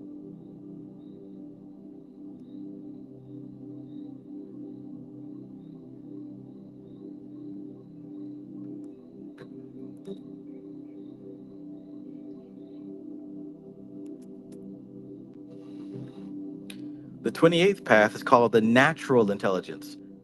By it is completed and perfected the nature of all that exists beneath the sun. The 29th path is the corporeal intelligence, so called because it forms every body which is formed beneath the whole set of worlds and the increment of them. The 30th path is the collecting intelligence and is so called because astrologers deduce from it the judgment of the stars and of the celestial signs, and in the perfections of their science, according to the rules of their resolutions.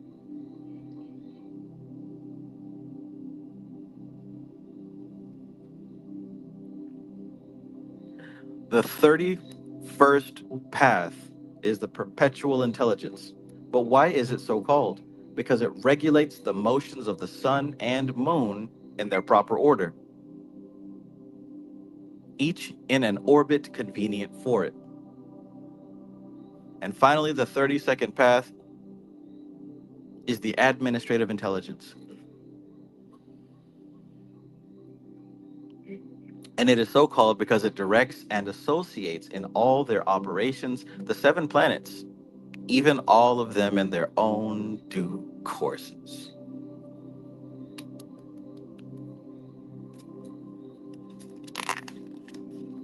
Fantastic. Fantastic. So as you can see, that is the completion of parts 1, 2, 3, and 1, 2, 3.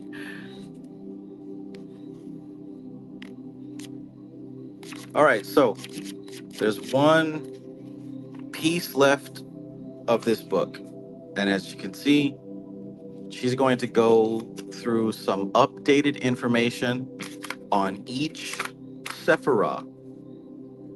She even talks about the Doth Yesod magical circuit, right? So from Doth to Yesod, there is a magical train station that'll take you to Hogwarts. She talks about the Doth conjunction, a second time, Hakma and Bina, which are first united in Kether. Okay, so Doth, basically in this updated info, she's going to go through talking about Doth. That's what was not touched on previously, right? Look, the secret path from Chesed to Doth. The secret path from Chesed to Doth.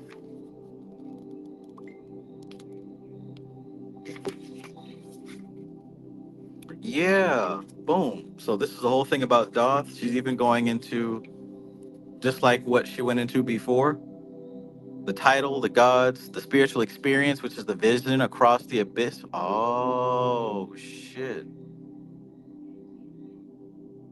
Vices and dangers, doubt of the future, apathy, inertia, cowardice, pride leading to isolation and disintegration. Uh-oh. Feeling like Prometheus out here, feeling like Galahad out here, feeling like Perseus out here. Star Sirius. That's for you, Nigel Benefield.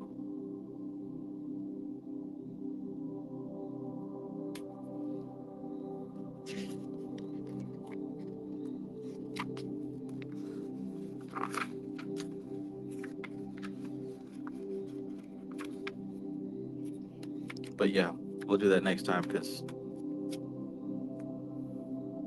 I'm starting to get sleepy. All right. So that wraps it up for tonight. That wraps it up for tonight.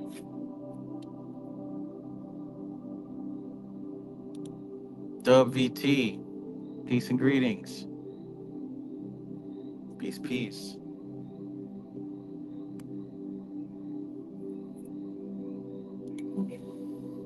Devon McLean says, one question I have is, what is the point of even writing new books and whatnot on Qabalah and esotericism when it seems like Most of this stuff has already been mapped out for us by predecessors. Like it says in the header, subjective pathworking. Is it exactly that? That we will all have subjective individual experiences with our workings that could be of use to other people? Rosa Flame says, Devon, because it is an evolving system. Devon says, because I've been writing my own book on practical Kabbalah in the 21st century, and I've gotten to this block of what is the point of me even writing this? That is a good question, right? Shish kebab. So, what's the oldest video game that you can think of? I think my introduction to video games, at least that I remember, was like actual Mario #1 on the Nintendo system. And I remember we had the cartridge Mario slash Duck Hunt. So you could either play Mario or Duck Hunt. And it was simple, right? A, B, start, select, up, down, left, right. There you're playing it. Basic levels. You can't save. You can't go back. You have to beat it in one go. And that was what everybody had. There was no concept of saved games, no DLC. You had to sit your ass down and beat the entire game. That's what everybody around the world had available to them. That's it. I remember one day thinking my dad was so cool because, at least in my memory, we were at my grandma's house and we brought the Nintendo over and he beat the whole game. I watched him. I'm pretty sure he took the little, zip level to go all the way to the end. But I watched him beat King Koopa. He beat the game. Wow, my dad's a hero. That's what it was, right? But see what happens when people keep playing that game. Young people get inspired, they get new ideas, they push the envelope, it goes further, right? Zero says Contra was like, yeah, Contra too. I'd never beat Contra, but we had Contra. We had Contra, Kung Fu. You remember Kung Fu? I hated that game. You had to walk through and kick and punch. I hated Kung Fu. Had the little dirt bike game. But anyways, that's all everybody had. And we all had to deal with what we had. But shit, even that was the evolution of something that was previously antiquated. Because I went to my grandma's house and she had an even older system that somebody got on a garage sale, and that was horrendous to play. But anyways, young people, they get inspired, they learn some things, they change the code around and they expand on it. I mean, isn't Mario still here with Luigi and King Cooper? He never beat Bowser. Bowser's still here. The princess still here getting kidnapped. All the same creatures and shit, they're all still here. But the way that we experience them is expanded. And guess what? They ain't going anywhere. In 20 years, it's still going to be Mario. It's going to be some Mario that we can't even imagine because somebody's going to push the envelope even further and develop new angles to experience the only thing. Because here's the thing, what are we experiencing when we're playing Mario? What are we experiencing when we're playing video games? What are we actually doing? Are you in another world? No. What are you doing?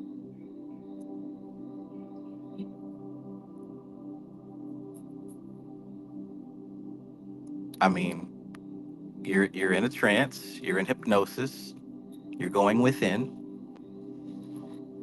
you're projecting your consciousness into this apparatus to play out a story. Content versus context. The content evolves, but the context stays the same. Likewise with this stuff, the context will always be what it is, but the content is what changes. What Dion Fortune said and what the Yoga Sutras of Patanjali said, the context of this art stays the same, but the generations change, the cultures change, the way we communicate with each other, the metaphors and the symbols that we use, all that changes. So the science is adapted to the language and the culture, It's the same yoga. It's the same Qabalah. We're just new people. Dion Fortune is no longer with us. But what we're practicing is the exact same stuff.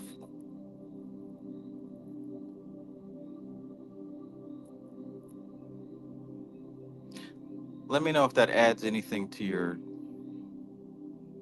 question.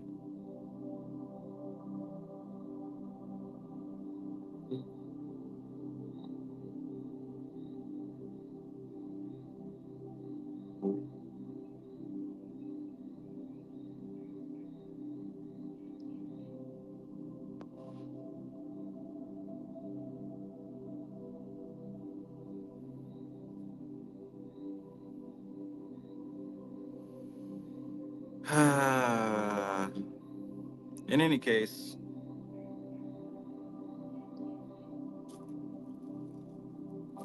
I hope that those of you who are undergoing this Pluto return are able to keep your head on your shoulders.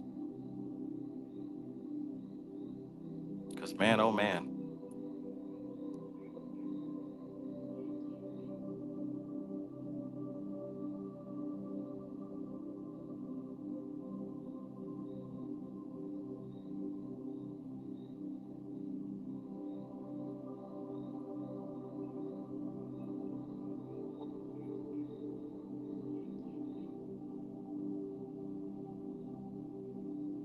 I mean, hell, just look at this, right? How many, we all use social media, we all use the internet.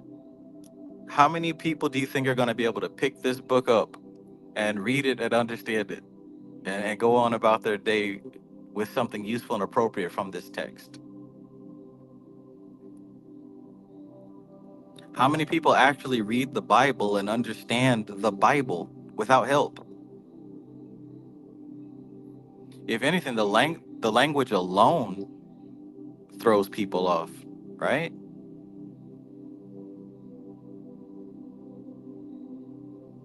We're already in the generations where this style of writing is difficult to decipher from today's culture. We're already there. We're already there. I'm not saying that to say that I'm special because I understand this book.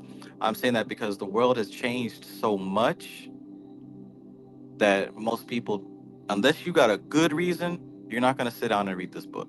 That's just the way it is.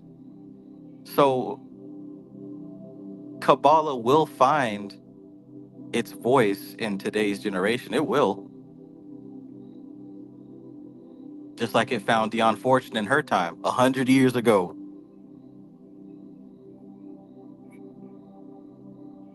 Anyways, I'm getting sleepy. Tune in next time for the next exciting episode of the Mystical Kabbalah.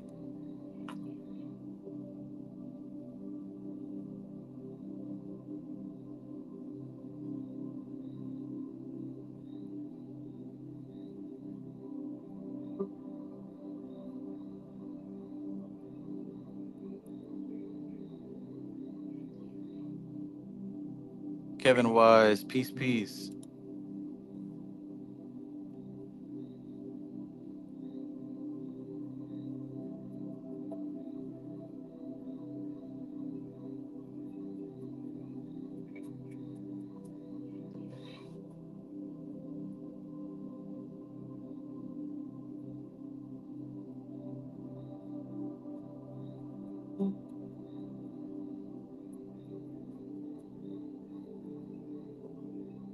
There's words that I'd like to say, but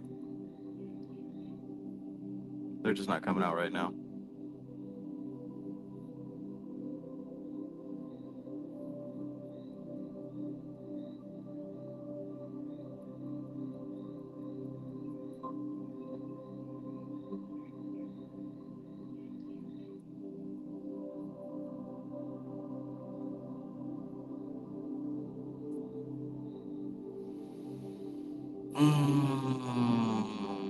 All right, cool beans.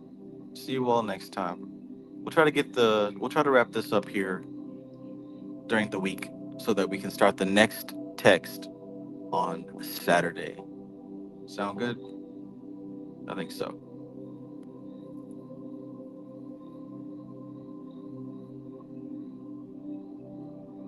So just yesterday was my grandfather's 3-year anniversary of his passing, of his death. It happened right on the lunar eclipse. My family released some lanterns. I didn't attend.